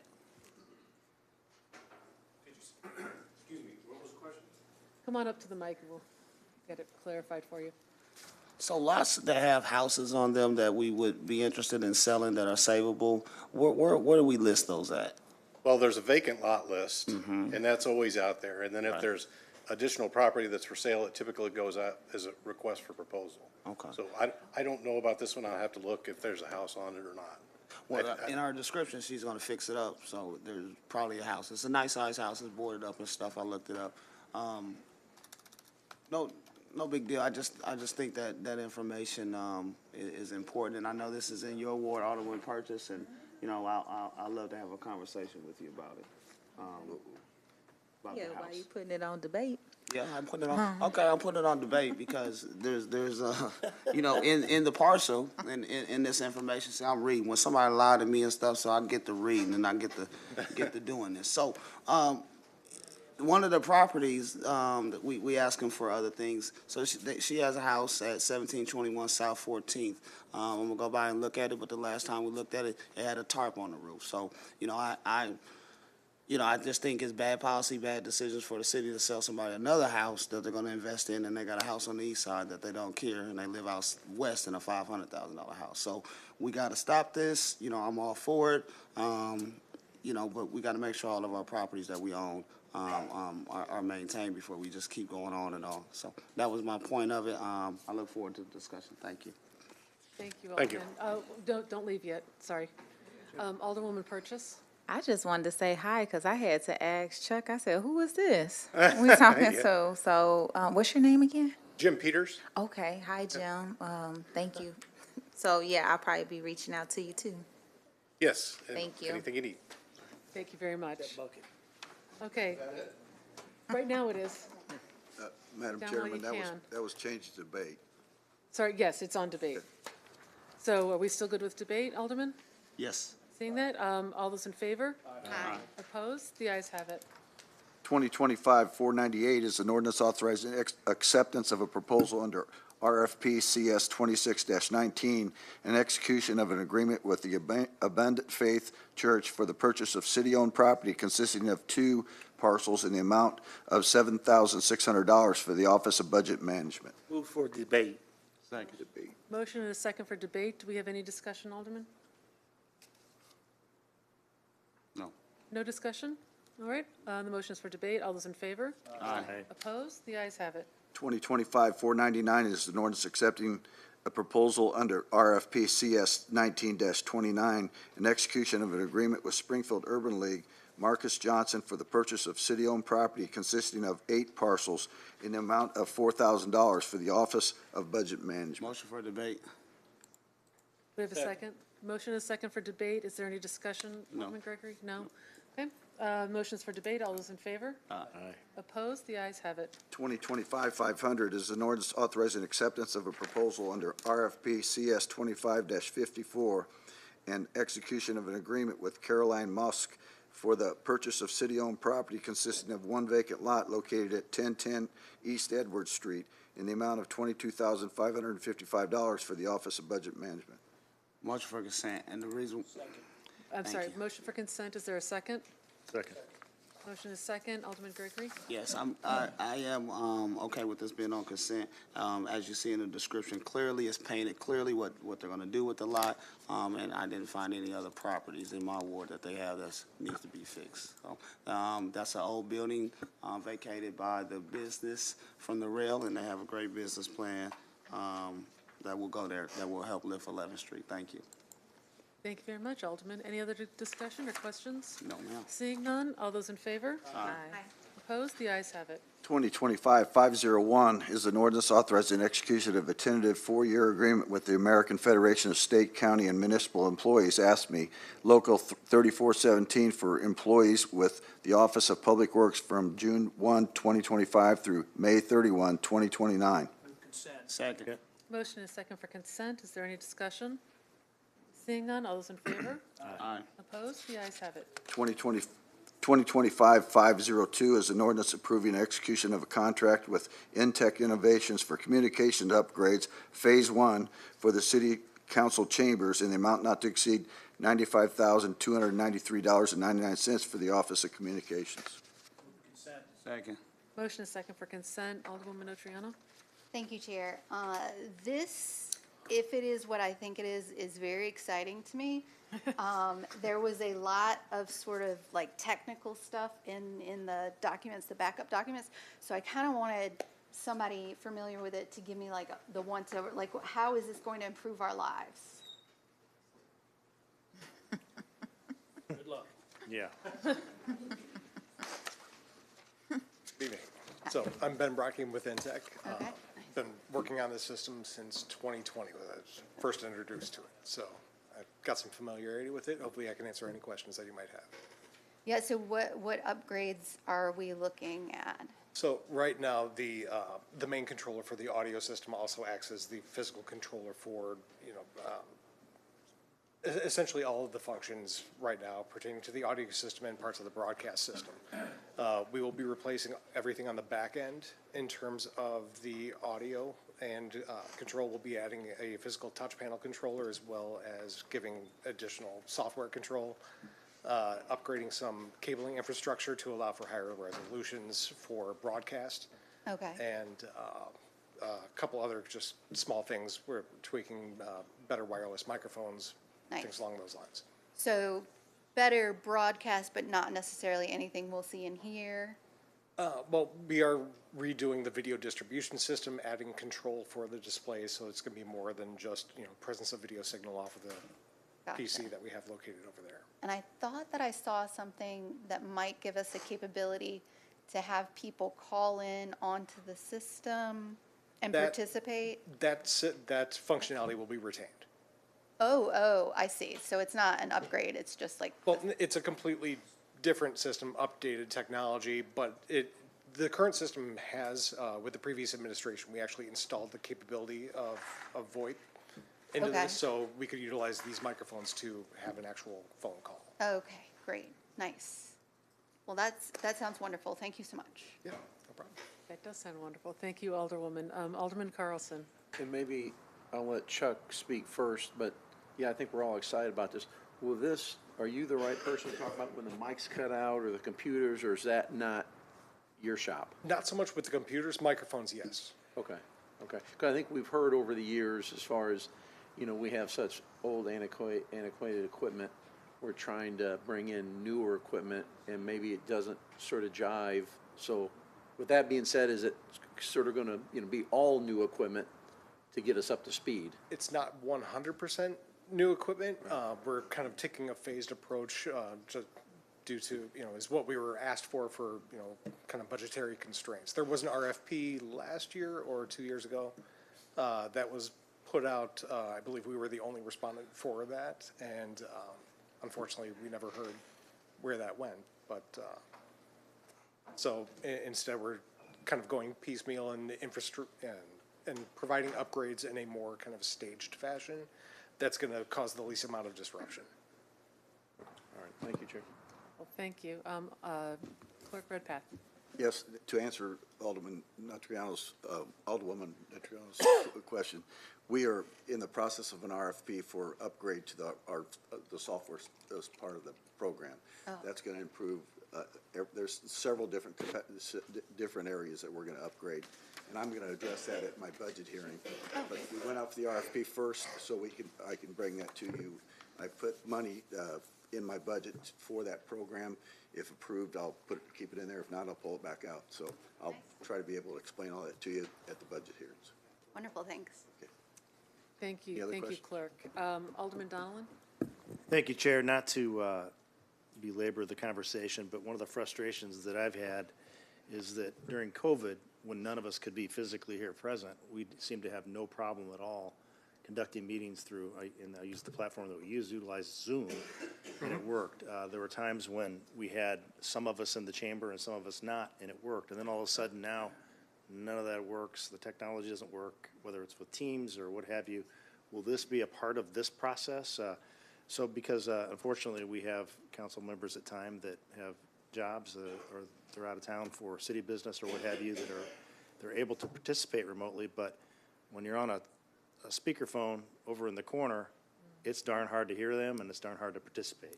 So I think a lot of that had more to do with training and operation of the system, because what the system has currently, it does have a VoIP instance incorporated into it, so the whole system can operate as a giant speakerphone rather than using like a third-party device with a microphone put up to it. That's something that was installed with the previous administration. If you're our present contractor, and it sounds like you presently have a relationship with the city, could you close that loop for us? We would greatly appreciate it. Yeah, unfortunately, there has been some shifting in personnel as far as the training that we provided. So some of the training, those people are no longer, part of or employed by the city, or they've moved on to other positions. But we can definitely close that loop. That's not a problem. Appreciate it. I'm just going to add. I was going to say, just to add the video conferencing side of things, yes, we'll actually be able to participate in a, client-based video conferencing, so Zoom, Teams, whatever client is installed on the computer up here. There is actually a computer downstairs that we were initially using to run on Zoom back when COVID first started. That was actually my first experience with the system. So coming in, and I've since moved companies, so the other company is no longer kind of supporting that. But that is something that it'll be a little bit more intuitive and be able to provide, like visuals up here, because I know that was part of the other iteration where the video of the remote participants was not able to be seen up here. Thank you. That's it, Chair. Thank you very much. I would just like to reiterate my colleagues' comments.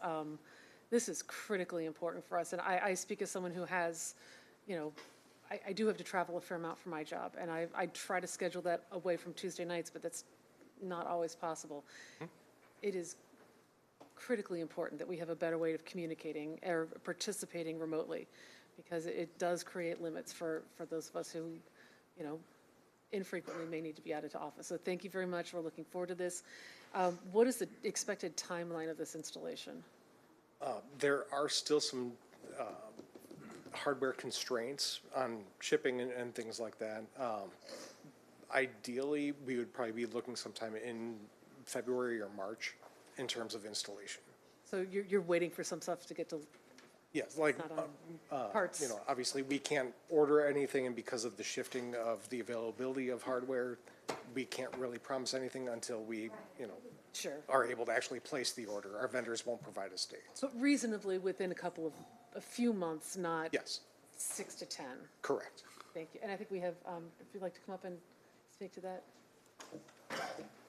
I wanted to mention a couple other points in addition to what Ben had said. This is going to be a phased approach. I have started looking, obviously, at next year's budget, and I am budgeting for more updates, more upgrades to it.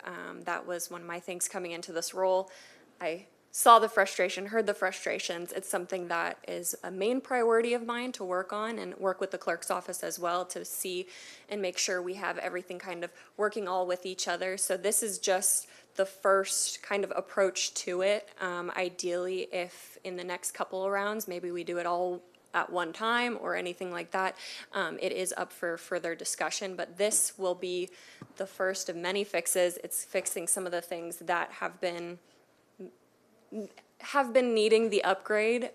So yeah, more to come with that. If you guys have any questions for me, I'd be more than willing to answer them, or if you have questions for Ben. I will just please point out that I think it's really critically important that we have a wide variety of people who are trained in how to use this, because that is one of the more frustrating things I've heard, that we could have been doing this for a while. Yes, communication. So thank you. I look forward to that, making sure lots of people are trained in how to use this and can support each other. Yeah, absolutely. I think it's a group effort when it comes to council chambers, just because there's a lot of different moving parts to it. So that is a goal of mine, is to have open communication with everybody, to know what the capabilities are in here, kind of what we're working with, and what upgrades do need to happen. Wonderful, thank you. And Alderman Williams. Yeah, so will one of the phases be where I can participate from my jet? When I'm flying, like Aaron tried one time. Oh, yeah, I think I was on the Amtrak for one of those meetings. It was well, not my very jet. fancy. No? I mean, I really want to answer. That's gonna be more dependent on the technology that's on the jet. That's on the jet. Oh, okay. Thank you. So Alderman Williams, please make sure your jet is tricked out as much as possible. Thank you. Do we have any other questions on this ordinance? No, seeing none, the motion on the floor is for consent. All those in favor? Aye. Opposed? The ayes have it. Thank you, everyone. All right, thank you very much. Okay. That's the end of our regular agenda. Next up is unfinished business. Is there any unfinished business to come before this committee tonight? I got new Alderman business. Williams? Yes, corporate counsel, is this, I'm trying to figure out, since some things happened last week, I've been getting this question about 6 votes. Do we have a special ordinance or something we passed in the past that requires 6 votes, or where's that coming from? Our consent decree gives the voting requirements for ordinances and resolutions. So that, to be a concurrence of the majority. Thank you. Thank you, Alderman. Alderwoman Purchase, and then I'm assuming Alderman Williams, you don't have a second one, do you? No, well, I was just gonna say, so, concurrence of the majority of the quorum. Chair, I have no audio for Alderman Williams. You got to pull his mic. For the quorum. Oh, there you are. Would it be based on the quorum, the majority? When we say majority, are we counting with the mayor or without the mayor? It's the city council, so it's a majority of the 11. The attending council, okay, thank you. Thank you, Alderman. Alderwoman Purchase. Mine's is new business. Oh, okay, well, we're not done with, is there anyone else with unfinished business? Roy. You're trying to beat Alderman Williams, and I respect that, but now we will go to new business. We'll start with Alderwoman Purchase. Thank you, Chairwoman. Well, first, I just want to wish everyone a happy Thanksgiving. Happy Thanksgiving. Yeah, have some cheer. Gobble, gobble. And then also following that, we have our 2025 annual tree lighting ceremony this upcoming Saturday. And my favorite part is coming up with Santa to do the countdown. And I've seen a couple of my colleagues there over the past few years. So I hope to see you all. It's open to the public. It's downtown, and it starts around 4, but we connect the lights when it gets just about dark, and that'll be around 5:20-ish. So please come out and join us and bring your family. And there's a host of different organizations that'll be performing. So it'll be great to see everyone downtown and praying for good weather.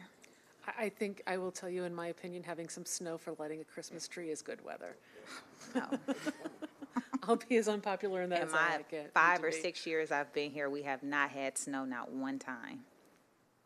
We'll see what happens this weekend. So Thank you, don't speak Alderwoman. too Looking soon. forward to downtown this Christmas season. Thank you very much. Alderman Gregory. No, just our city as a whole, we've been in a crunch, and, there were some scares with SNAP funding, things of that nature. So everybody had, really ramped up their efforts throughout the city, whether it's the food bank or 1 in a Million or Molina Healthcare.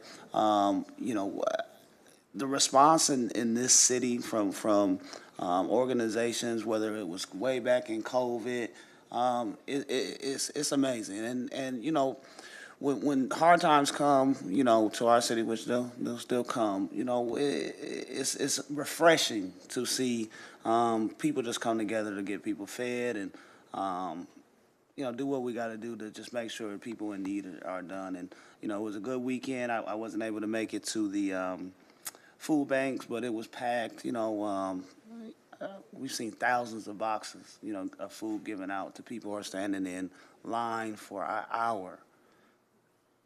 So that shows the need, and this community from the east to the west, to the north to the south, there's something, a giveaway in every part of the city, free Thanksgiving meals all over the city, and that's really what community is about, is answering the need of call and answering the call in the time of need. And I'm just happy for that. And, we got to give our community some shout outs, because we've been through some tough times, and we really haven't missed a beat, since COVID. People been fed, and we got some things to clean up for sure. But as far as making sure people are fed, we do a good job at that. Thank you. Thank you. And Alderman, if I can add to that, I'd like to also add my gratitude to the people of this community that stock and monitor and repair our micro pantries. We have an extensive network in the city, and those are people doing really, really wonderful work with zero barriers to someone to get. So thank you for bringing that, Alderman. Absolutely. Thank you. Thank you. Alderwoman Notriano. Thank you, Chair. So I received notification today that the city, and I other than licensing cab companies, I don't really know what control we have over this issue, but maybe this is a PSA to Lyft and Uber drivers in the city. It appears that at odd hours, there's a severe lack of automobiles for hire, whether that be taxis, Ubers, or Lyft. So I don't know if, probably no one knows off the top of their head who's here, whether we have any current licenses or what have you. Do you know? I can, we don't license Lyft or Ubers. We do have cab licenses. Okay, so we have some companies that are active. Yes, but I'm not sure on the hours. I can try to get you that information. Okay. And yeah. So I guess PSA, if you're an Uber or Lyft driver, turn your app on.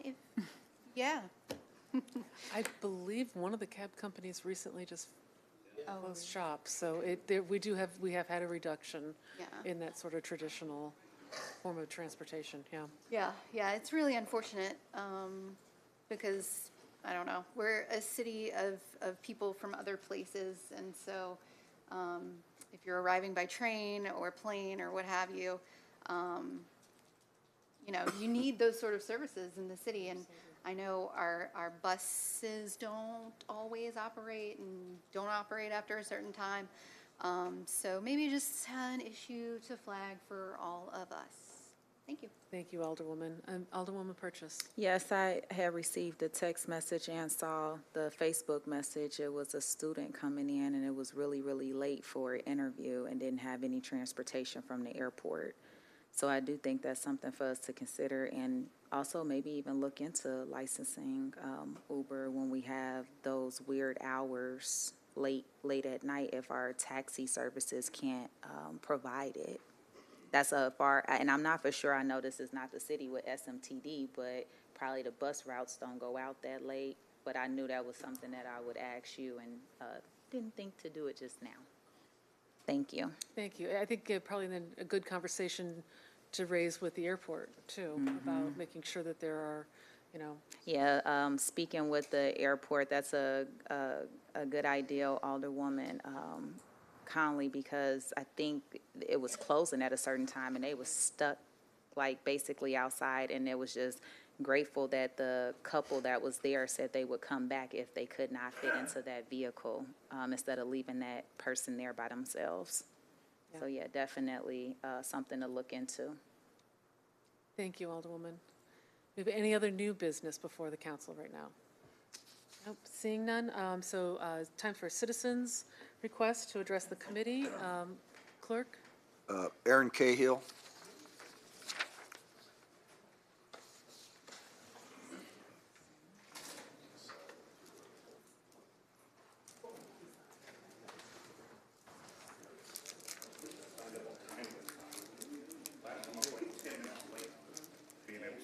If you could, yeah, bring your comments up here. I was waiting for you to bring your comments up to the table, so up to the mic so we can hear you.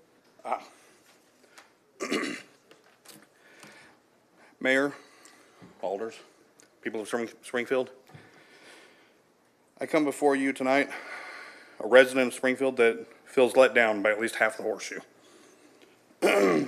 According to the city's own website for the Department of Economic Development, the city breaks down as such. 42% of residents make under $50,000 a year. 25% of residents make between $50,000 and $100,000 a year. 25% of residents make between $100,000 and $200,000 a year.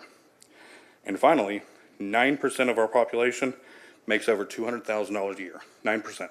That's it. 36% of our population are renters, while 64% own our own homes. 23% of the structures in our city are multifamily dwellings, meaning they're things like apartment buildings, apartment structures.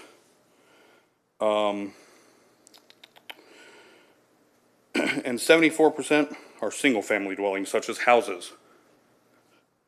This info is based on a population of 112,327 people.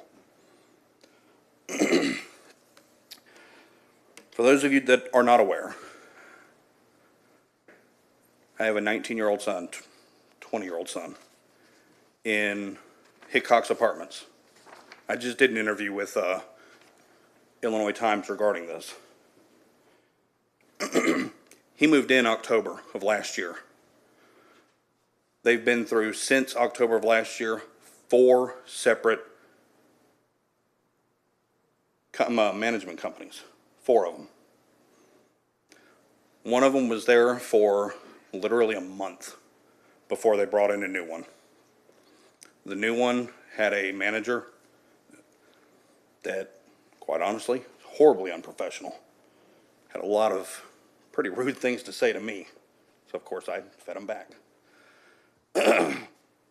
Point is, we brought up this registry situation. And while some people didn't feel that it was necessary, it obviously is necessary. There is no local ownership to this property. They're out in California, hiding behind an LLC, Hickox Collections LLC. That LLC is owned by, you guessed it, another LLC.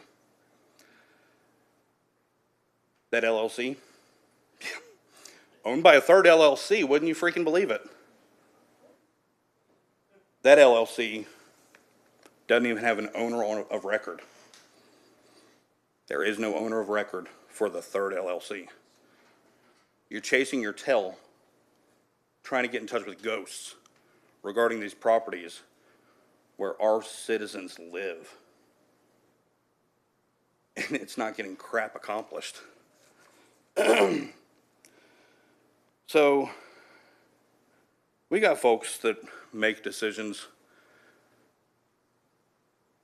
that affect the 99 percentile of this city, but they're making decisions based on 9% of the people in this city. Terrified that the realtors are going to come after them. The realtors aren't the ones that you got to be worried about. The Illinois Realtor Association ain't the one you got to be worried about. It's the people who are going to come and replace you that you got to be worried about, because they coming. If you up for re-election, they coming for you. I promise you that. So, we had an individual come in last week, spoke about their rental property. I've not cruised by that rental property. I don't know anything about it. I just know an address, and I've looked at it on Google Maps. That gentleman doesn't even live in Springfield. He lives in Rochester in a $550,000 house, by the way. I bet you he ain't got issues with his house. I'm not saying he's got issues with his apartments, but I bet you he ain't got issues with his house. We would have had the vote had somebody not given bad information out last time. A vote to let your citizens vote is never a conflict of interest. It's not. You're not making money by your citizens voting in Thank you, favor of Mr. or opposed Cahill. to something. Thank you. Alderman Gregory? Yes, real quickly, Dave, talk to me about this building on 4th Street. We've talked about it before. I thought we had it. It's in Hold on, hold- administrative court Sorry, currently. I asked that for- was a question for Director I Fuchs. asked for Mr. Fuchs. I asked for Mr. Fuchs. Yes, sir, please. And, you know, this, I thought we had that one about squared away. They've You're done some. talking about the Hickox apartment there On the west side of the on the street. west side, Yeah, or not the the east side. apartments on the? Not the apartments east side, I'm gonna talk about them next. On the west side? Yes, west On side, the- sir. On the west side. Do we got that fixed? They have had a number of issues with boilers, with hot water, with infestations and whatnot. We have inspected them any number of times, and they have corrected the immediate issues, but the building is in pretty rough shape. Okay, all right. I hate to hear that. Okay, you know, so this building on the east side of 4th Street, and these are all by the governance man, this is really bothers me. But, you know, I have corresponded and talked with the new owners. It sounds like they're gonna try to sell it and get it back in, a livable situation. We do got a Skywatch camera over there. We're trying to help it so it doesn't get destroyed. They have boarded up the backs and, of those Garages, carports. yes, they Yeah, have. They did so that that last should week. help. You know, so these two buildings, these two buildings house hundreds of people, and if they both go down, I know the Highcox building, you know, we sent all staff there, and it was on the verge of being condemned, and then I had some people reach out to me like, oh, please don't condemn it. So, you know, just get it fixed and things of that nature. And I know that the previous owner was sick and under the weather, and, you know, yeah, okay. All right, keep an eye on those two for me. I mean, it's in a bad spot. You know, the mansion view over there needs a little work, and, you know, for that area to look like that, man, and it's not our fault, but, you know, we just gotta tighten up and make those owners tighten up on those buildings. I mean, they're huge. These single houses, we can deal with it. It's a lot, but we can deal with them. But these big buildings like Old Town, I mean, it puts us in a tight spot. We got to go spend other money. It's supposed to be for unhoused people just to move them, and you know, I fear that that's going to happen a lot more here if we don't tighten up on these owners. So I appreciate you, sir. Yes, sir. Thank you. Thank you very much, Alderman. Any other questions, Clerk? Bradley Russell.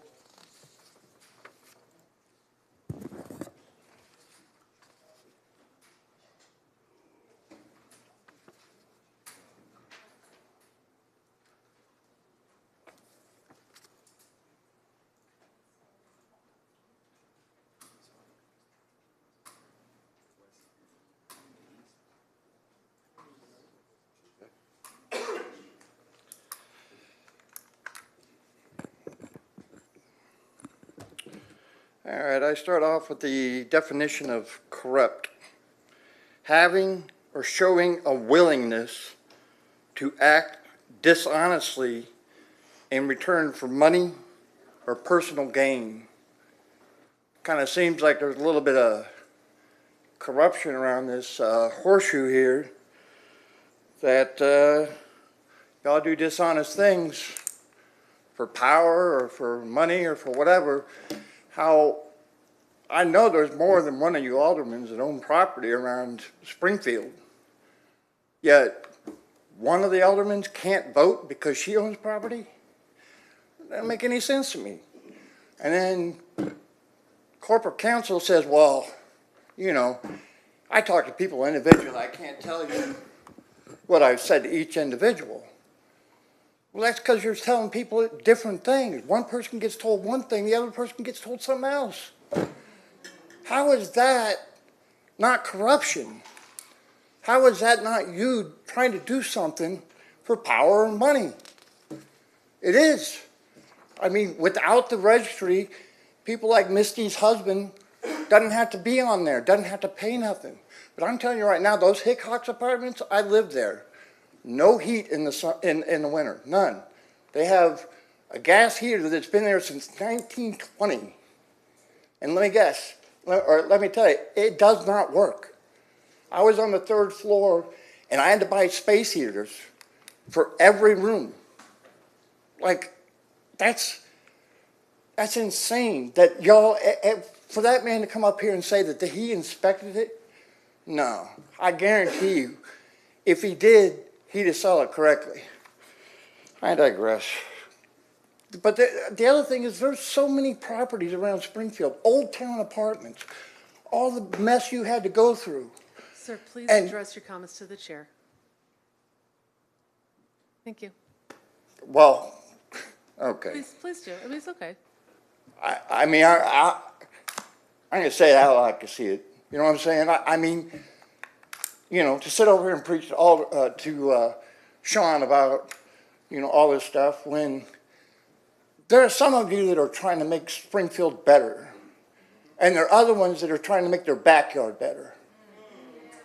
You know what I'm saying? So for me to call out Jennifer, who's trying to make Springfield better, or Misty, who's just trying to make herself better. You know what I'm saying? Like, how am I supposed to not call out people? You know what I'm saying? Like that.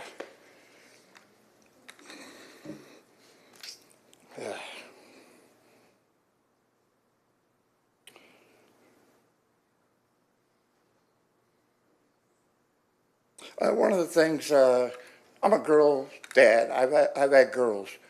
So whenever I see girls getting bullied, it just makes me want to jump to the screen on YouTube and smack some of the 10s and 9s and 7s. Is that better? As long as you're talking to me. Some of the 10s, 9s, and 7s, and, you know, they bully 6.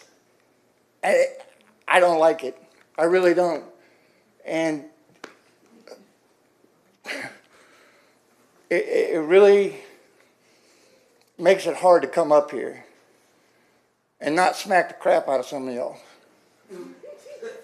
I mean, just plain and simple. Jennifer's trying to make stuff, excuse me.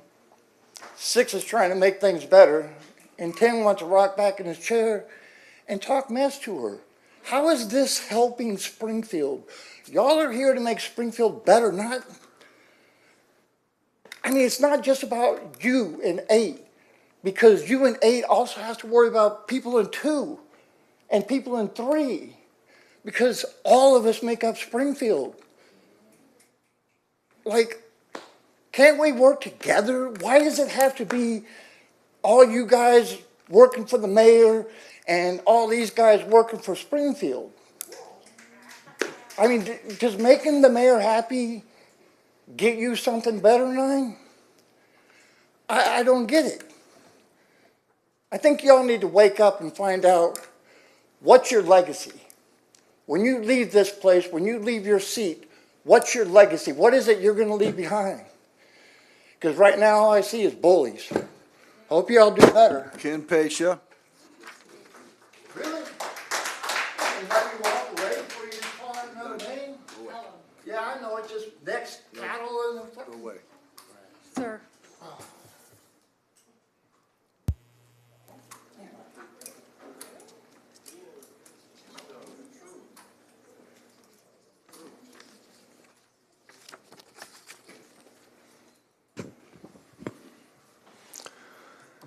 You know, there was a social media platform called Vine.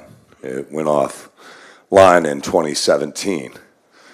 One of my favorite Vines was a really stupid joke. It said, "What's 9 plus 10?" And the kid goes, 21. And the guy goes, "You stupid." 5 to 4, with one person abstaining, would be 9. Not 10. Numbers don't really mean a lot here, but I'm going to talk about some numbers. Viola Fletcher died yesterday. She was the oldest living survivor of the Tulsa massacre. She's 111 years old. She saw things that most of you only read about in books. Lived a reality some of you will never touch. And I think when we think about that time frame, we should consider within our own city, our race riot. 1908, right? Been a long time. All those people are dead, aren't they? But the legacy of white supremacy in this city, it's alive and well. We watched it last week. Do you know what happens when you have to find technicalities to win? When you have to flip-flop on whether it's Robert's rules or case law that you're drawing from, depending on what's more convenient? That's white supremacy. You either support it, you find reasons to allow it, or you create the conditions for it to foster.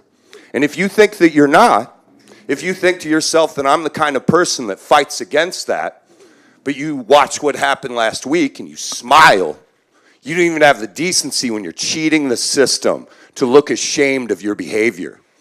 You smiled at the other side, knowing that what you guys were doing was a technicality, that you had relied on bad advice given to an alderwoman to remove her vote, a black alderwoman, as a matter of fact. System of white supremacy. And if you guys can't connect those dots, I mean, at your age, old dog, new tricks sounds true, right? Because it kind of sounds like you guys like white supremacy. You enjoy all those white landlords showing up here. It's the first time I've ever even seen their faces, but I bet it's not the first time some of you have. At your fundraisers, at your get-togethers, at your parties, when you get $85,000 from a realtor pack. Are we really supposed to believe you're not bought and sold? Look at me when I talk to you. You know who I'm talking to. Excuse me, Ken. Don't act like you're immune to that or smile like you don't get it. You know exactly who I'm referring to. Every single person that voted against that ordinance last week took away the voice of the community. And if you don't think that you did, you're lying to yourself. You represent your ward, not my city. If you represented my city, it wouldn't take a state representative to get the Sangamon Towers over there, or Sangamon, it is the Towers, right? Thank you. The Sangamon Towers looked at. Bed bugs, urination, defecation. That's what's in that building. That's what's in your city. And somebody came here in a wheelchair not long ago and broke down in tears about it. What'd you guys do? You went home. You went to sleep. You didn't care, and you'll tell me that you do. But the conditions continue to come up. And I heard empty promises about programs you guys are going to come up with. Where are they? Because people are still suffering right now from that registry you sweethearted right out the door to please a bunch of overpaid, wealthy white people who marched in here and gave you your orders. And what'd you do? You did exactly what you were told. Because you know who funds your coffers. You know who runs your campaign. Ain't those poor people you can turn your back on. Ain't those crappy apartments you'd never live in. I'll be honest, you guys embarrassed us last week. You embarrassed my city, you embarrassed this council, and you embarrassed every single person on it with that behavior. It was absolutely disgusting what you guys pulled right out of your rectum. And the fact that you had a mayor who an hour later added a vote, but you guys didn't have the decency to allow a sitting alderwoman hers, that's white supremacy. And if you don't know it, go look it up, go learn about it, go find out more, because you clearly don't understand it. And I'm sick of coming to this council and hearing people lie to my face and do the same thing over and over again. Where's your abacus when those guys show up? Talking about raising people's rents for a $20 inspection fee and a $5 additional apartment? Those are threats from the ruling class to the working class. Mr. Pasha. And I'm tired of the class warfare that happens right here being substantiated by the very people in these chambers. Excuse me. Thank you. Thank you for your comments. Appalling what you do to this city. I'm tired of coming here and acting like you guys. Kayla Mr. McGuire. Pasha, your time is done. We'll see you next week. Okay? Thank you. Excuse me. We give 5 minutes. Let's please respect the next person's time. Excuse me. Mr. Morrison, when he We're rolled done. in here last week Mr. with his Pasha, fat you're wallet. done or you'll be removed. Did we? I'm asking for some respect. I'm the chair. Hey, if you can't handle it, then you can go ahead and leave. I'm the chair. Yes, Caleb and McGuire. we're not gonna have a debate back and forth with the chambers, okay? Please sign up, please do speak, and please know that we're sitting here and listening to you. The next person to speak, please, Caleb clerk. McGuire. Thank you. Thank you, Caleb. Please go ahead. Wait, yeah, make sure you've got your 5 minutes, okay. Go ahead. We got you. All right. All right. Last week was pretty close to the definition of a circus. Which one of you is in charge of knowing how these meetings are supposed to go? Which one of you is supposed to make sure it doesn't get derailed? Because I'm pretty sure at least one of you is supposed to know how to begin the voting process, proceed with the voting process, close the voting process, and restart the voting process if there was a mistake. Not if we didn't get the result that we wanted, but if there was a mistake. I have seen high schoolers run better meetings than I have seen these meetings. I have run better meetings in this exact same format. I don't know if you guys have ever heard Skills USA. I was the vice president for the state. This is insane how certain corporation counsel doesn't understand when a mistake is being made and doesn't call it out right when it's being made. That is your job. Okay. I thought this was a body of government and somebody is here supposed to know the policies and procedures. From what I've seen over my very brief experience, whoever's supposed to know, does not know what they're supposed to do. Also, it is very suspicious that so many of you voted against the idea of letting citizens decide whether or not we should have a landlord registry. Very, very, very suspicious. And since I cannot address the alderperson I want to address directly today, my following statements will fall under a hit dog hollers. Listen closely. There is an alderman here that claims to have the most apartment complexes and the least amount of complaints. In a variety of these complexes, there are outdated appliances within units, stairs that are one step from falling apart that lead to where people live, and an area called 7 Crimes that was so graciously bestowed upon us by our police officers that my wonderful alderman loves so much, allegedly. This alderperson also claims to care for the people in the ward that live there. However, I don't think I've ever seen him in my ward, not on my street at the very least. And that is proof that you do not care. You care for the people that are paying for you to be in that seat right there that continue to get you on the ballot.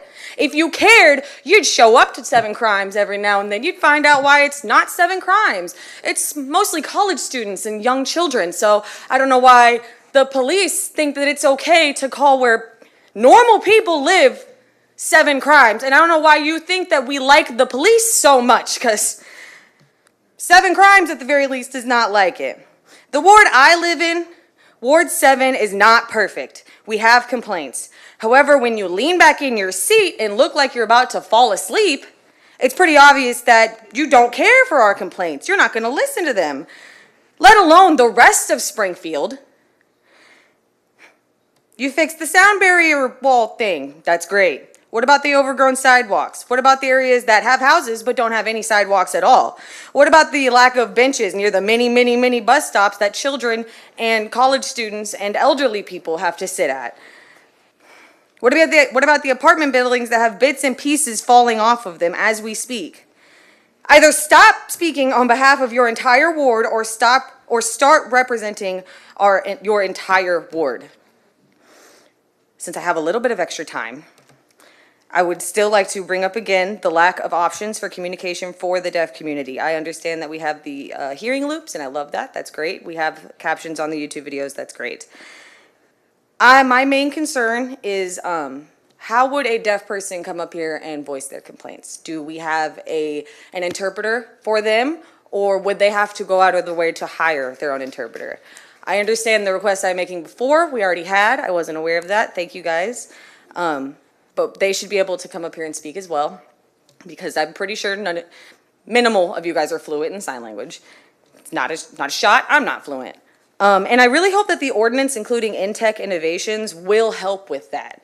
It sounds like they're improving the communications here, and I know there's a lot of phases. I really hope that that includes the deaf community because they have concerns. They just feel isolated and like they are not welcome here, kind of like a lot of us feel. Thank you very much. Thank you very much. Veronica Glass. Veronica Glass. Tara Standish.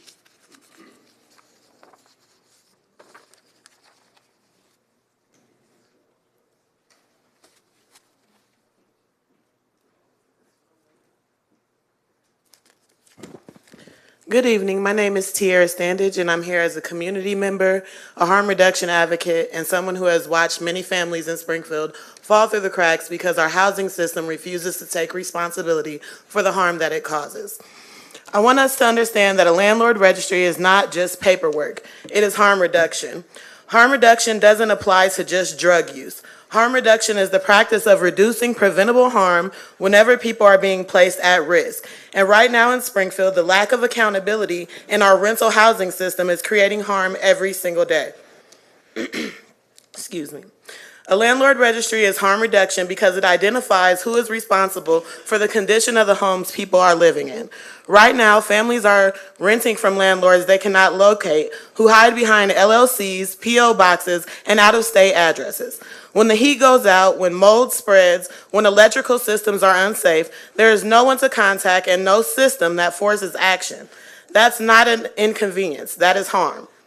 A landlord registry is harm reduction because housing is public health.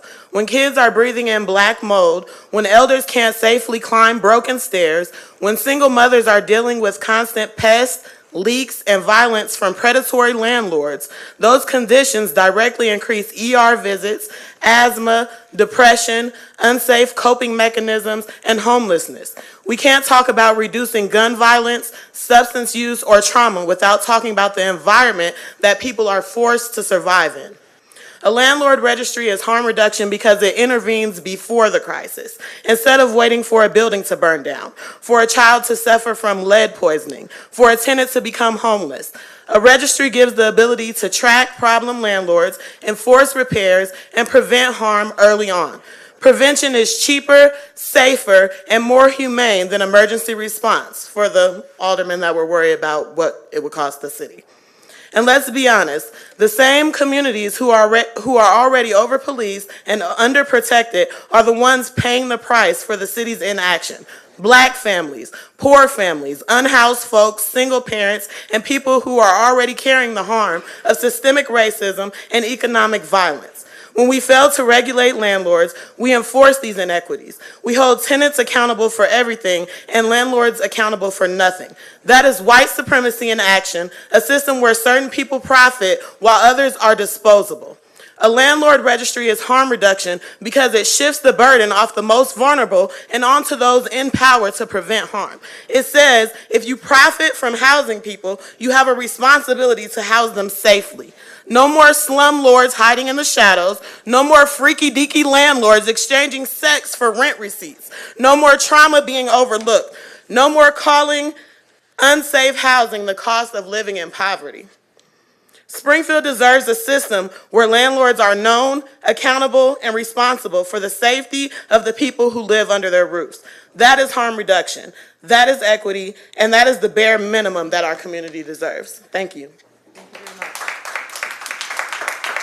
Brianna Roberts. Brianna Roberts. Jordan Shaw.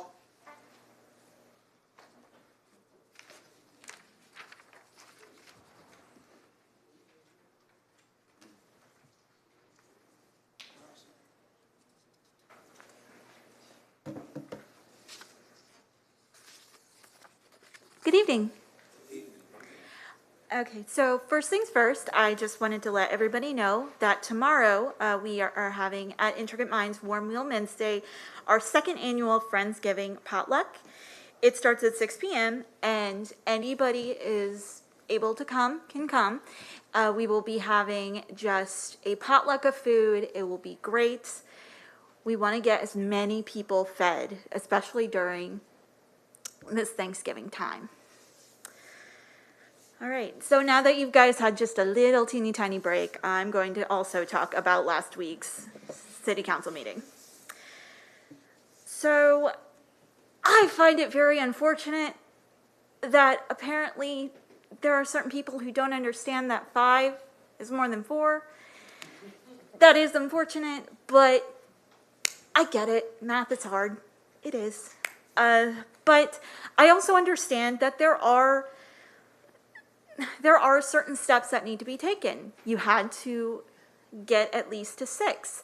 And one of the alder persons did recuse themselves because they themselves was a landlord. And I understand that. I'm not going to state that that was unfair. However, it does seem like that the information that was put out to them was inaccurate, and then they could have voted, because there were other people who voted against the landlord registry who absolutely should have recused themselves. It doesn't seem fair to have one person who follows the rules to the best of their abilities and the best of understanding what those rules are, and then other people just either taking or leaving it. It doesn't seem right, and it doesn't seem fair. And I understand that not everything can be fair, but in that instance, it feels like a double standard.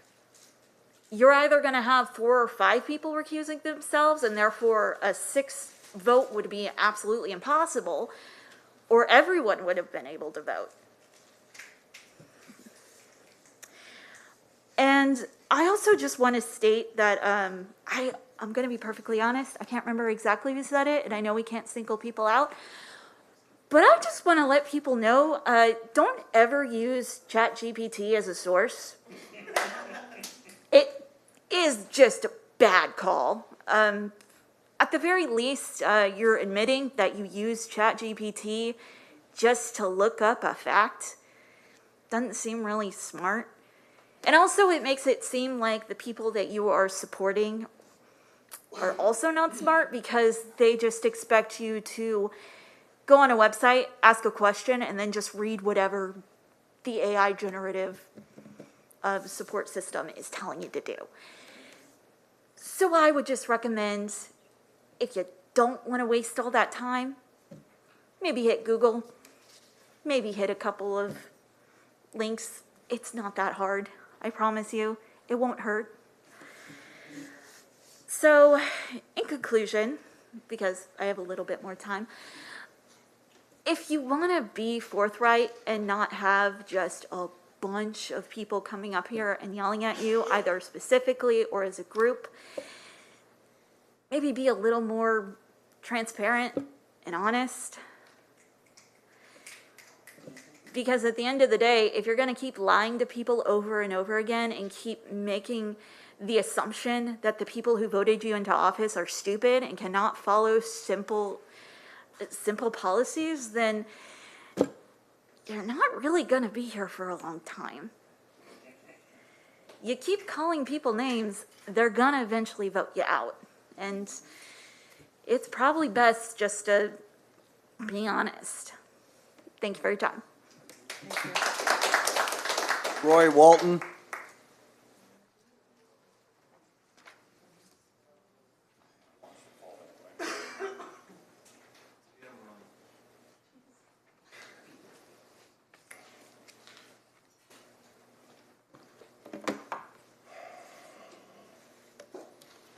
I'm ready whenever y'all are. Right ahead, sir. As a certified harm reductionist, thanks to Intricate Minds, my issue with harm reduction is still the fact that the police behaviors have not been addressed. You have the police embezzling, kidnapping, improperly filing paperwork, fraudulent negligence.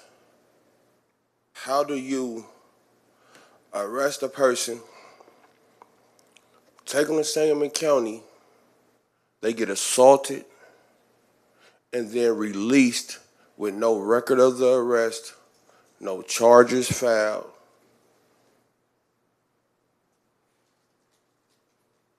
and no documentation saying that you were ever detained. That's unlawful restraint. That's criminal. How does people come and speak at city council and then the wards that they spoke about or the aldermen who spoke up on their behalf, their wards don't get police response? How does it take 2 hours to respond to a traffic accident? Why does a community service member have to stop while riding to pass out citations for illegally parked cars and direct traffic because the police didn't show up for over an hour, so long that the people actually moved their cars that was in the accident in order to let traffic through? Why do I see a public works truck cutting down trees and their people are secure, but you have a whole traffic accident and it's one officer out there doing it by itself to where a community service individual had to stop and help him? Why are the police soliciting funds for buildings that are not in operation? Because the IA building is not in operation on North 5th Street behind the lawyer's office, but they're still getting paid for the building being in operation. Why is it that an 80-year-old lady can be hit by a car and the police don't even do her paperwork properly? When you document a traffic scene or an accident, there's supposed to be a description of the accident. Which way did the car come from? Which way was the individual laying? Where were the bruises and the scars on this individual? I won't show this individual's name, nor will I say what ward it was in, but it was white supremacy because the ward it was in, the alderman did her best to speak up for the public as well as her ward. And as a result, she's being denied adequate response time. Like I said, I had a person call and say a white lady was being robbed behind County Market right here on Carpenter Street, and it took the police 7 minutes to dispatch 30 officers, but an 80-year-old lady get hit by a car, and it takes 2 hours for a response, and then the negligence is because you didn't even have the audacity to fill out the police report and show the scene of the crime. Incomplete, insufficient, negligent. I'm lost. Chief Bill comes, sits in here all the time, listens to all the complaints.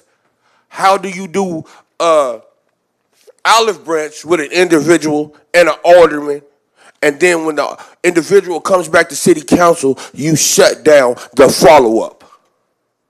I'm lost.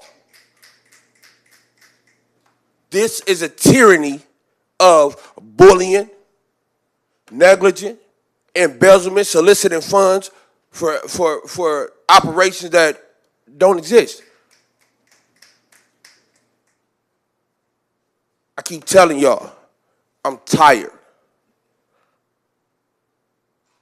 I come here, I show everybody the utmost respect. I speak on my issues and I stand down. I give everybody credit for their participation in the roles that they use to address the issues.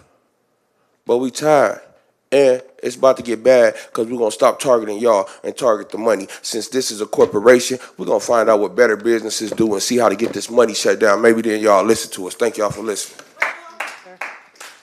Embassy Igers. Sorry, just a minute, Clerk. Alderwoman Purchase. Thank you, Chairwoman. Chief Bill, how often do we use our substation on North Grand? I don't have that information off the top of my head. Could you check into that for me? Because I know the situation that he's referring to that happened within that area, and with the amount of time it took for us to get there, can we just see how often that area is being utilized? And I know sometimes it's high traffic accidents too, because I've been there and posted about people getting hit. They run through that light a lot. Sure. Can you check and see how often we're using that I can check it. substation? Yep, Thank you. no problem. Can I say Thank you, Alderman. You said it was supposed to be a thing set up to let people know how to do like complaints and stuff like that. Is there any way y'all can give me that information? Yes, I will. Thank you. Thank you. Thank you, Alderwoman. Clerk? Embassy Isaac. Embassy Isaac. That's it, Chairman. That's it? Okay, is there any other business to come before the council? Seeing none, I'll, motion to adjourn? Second. Second, all those in favor? Opposed? The ayes have it. Thank you, everybody.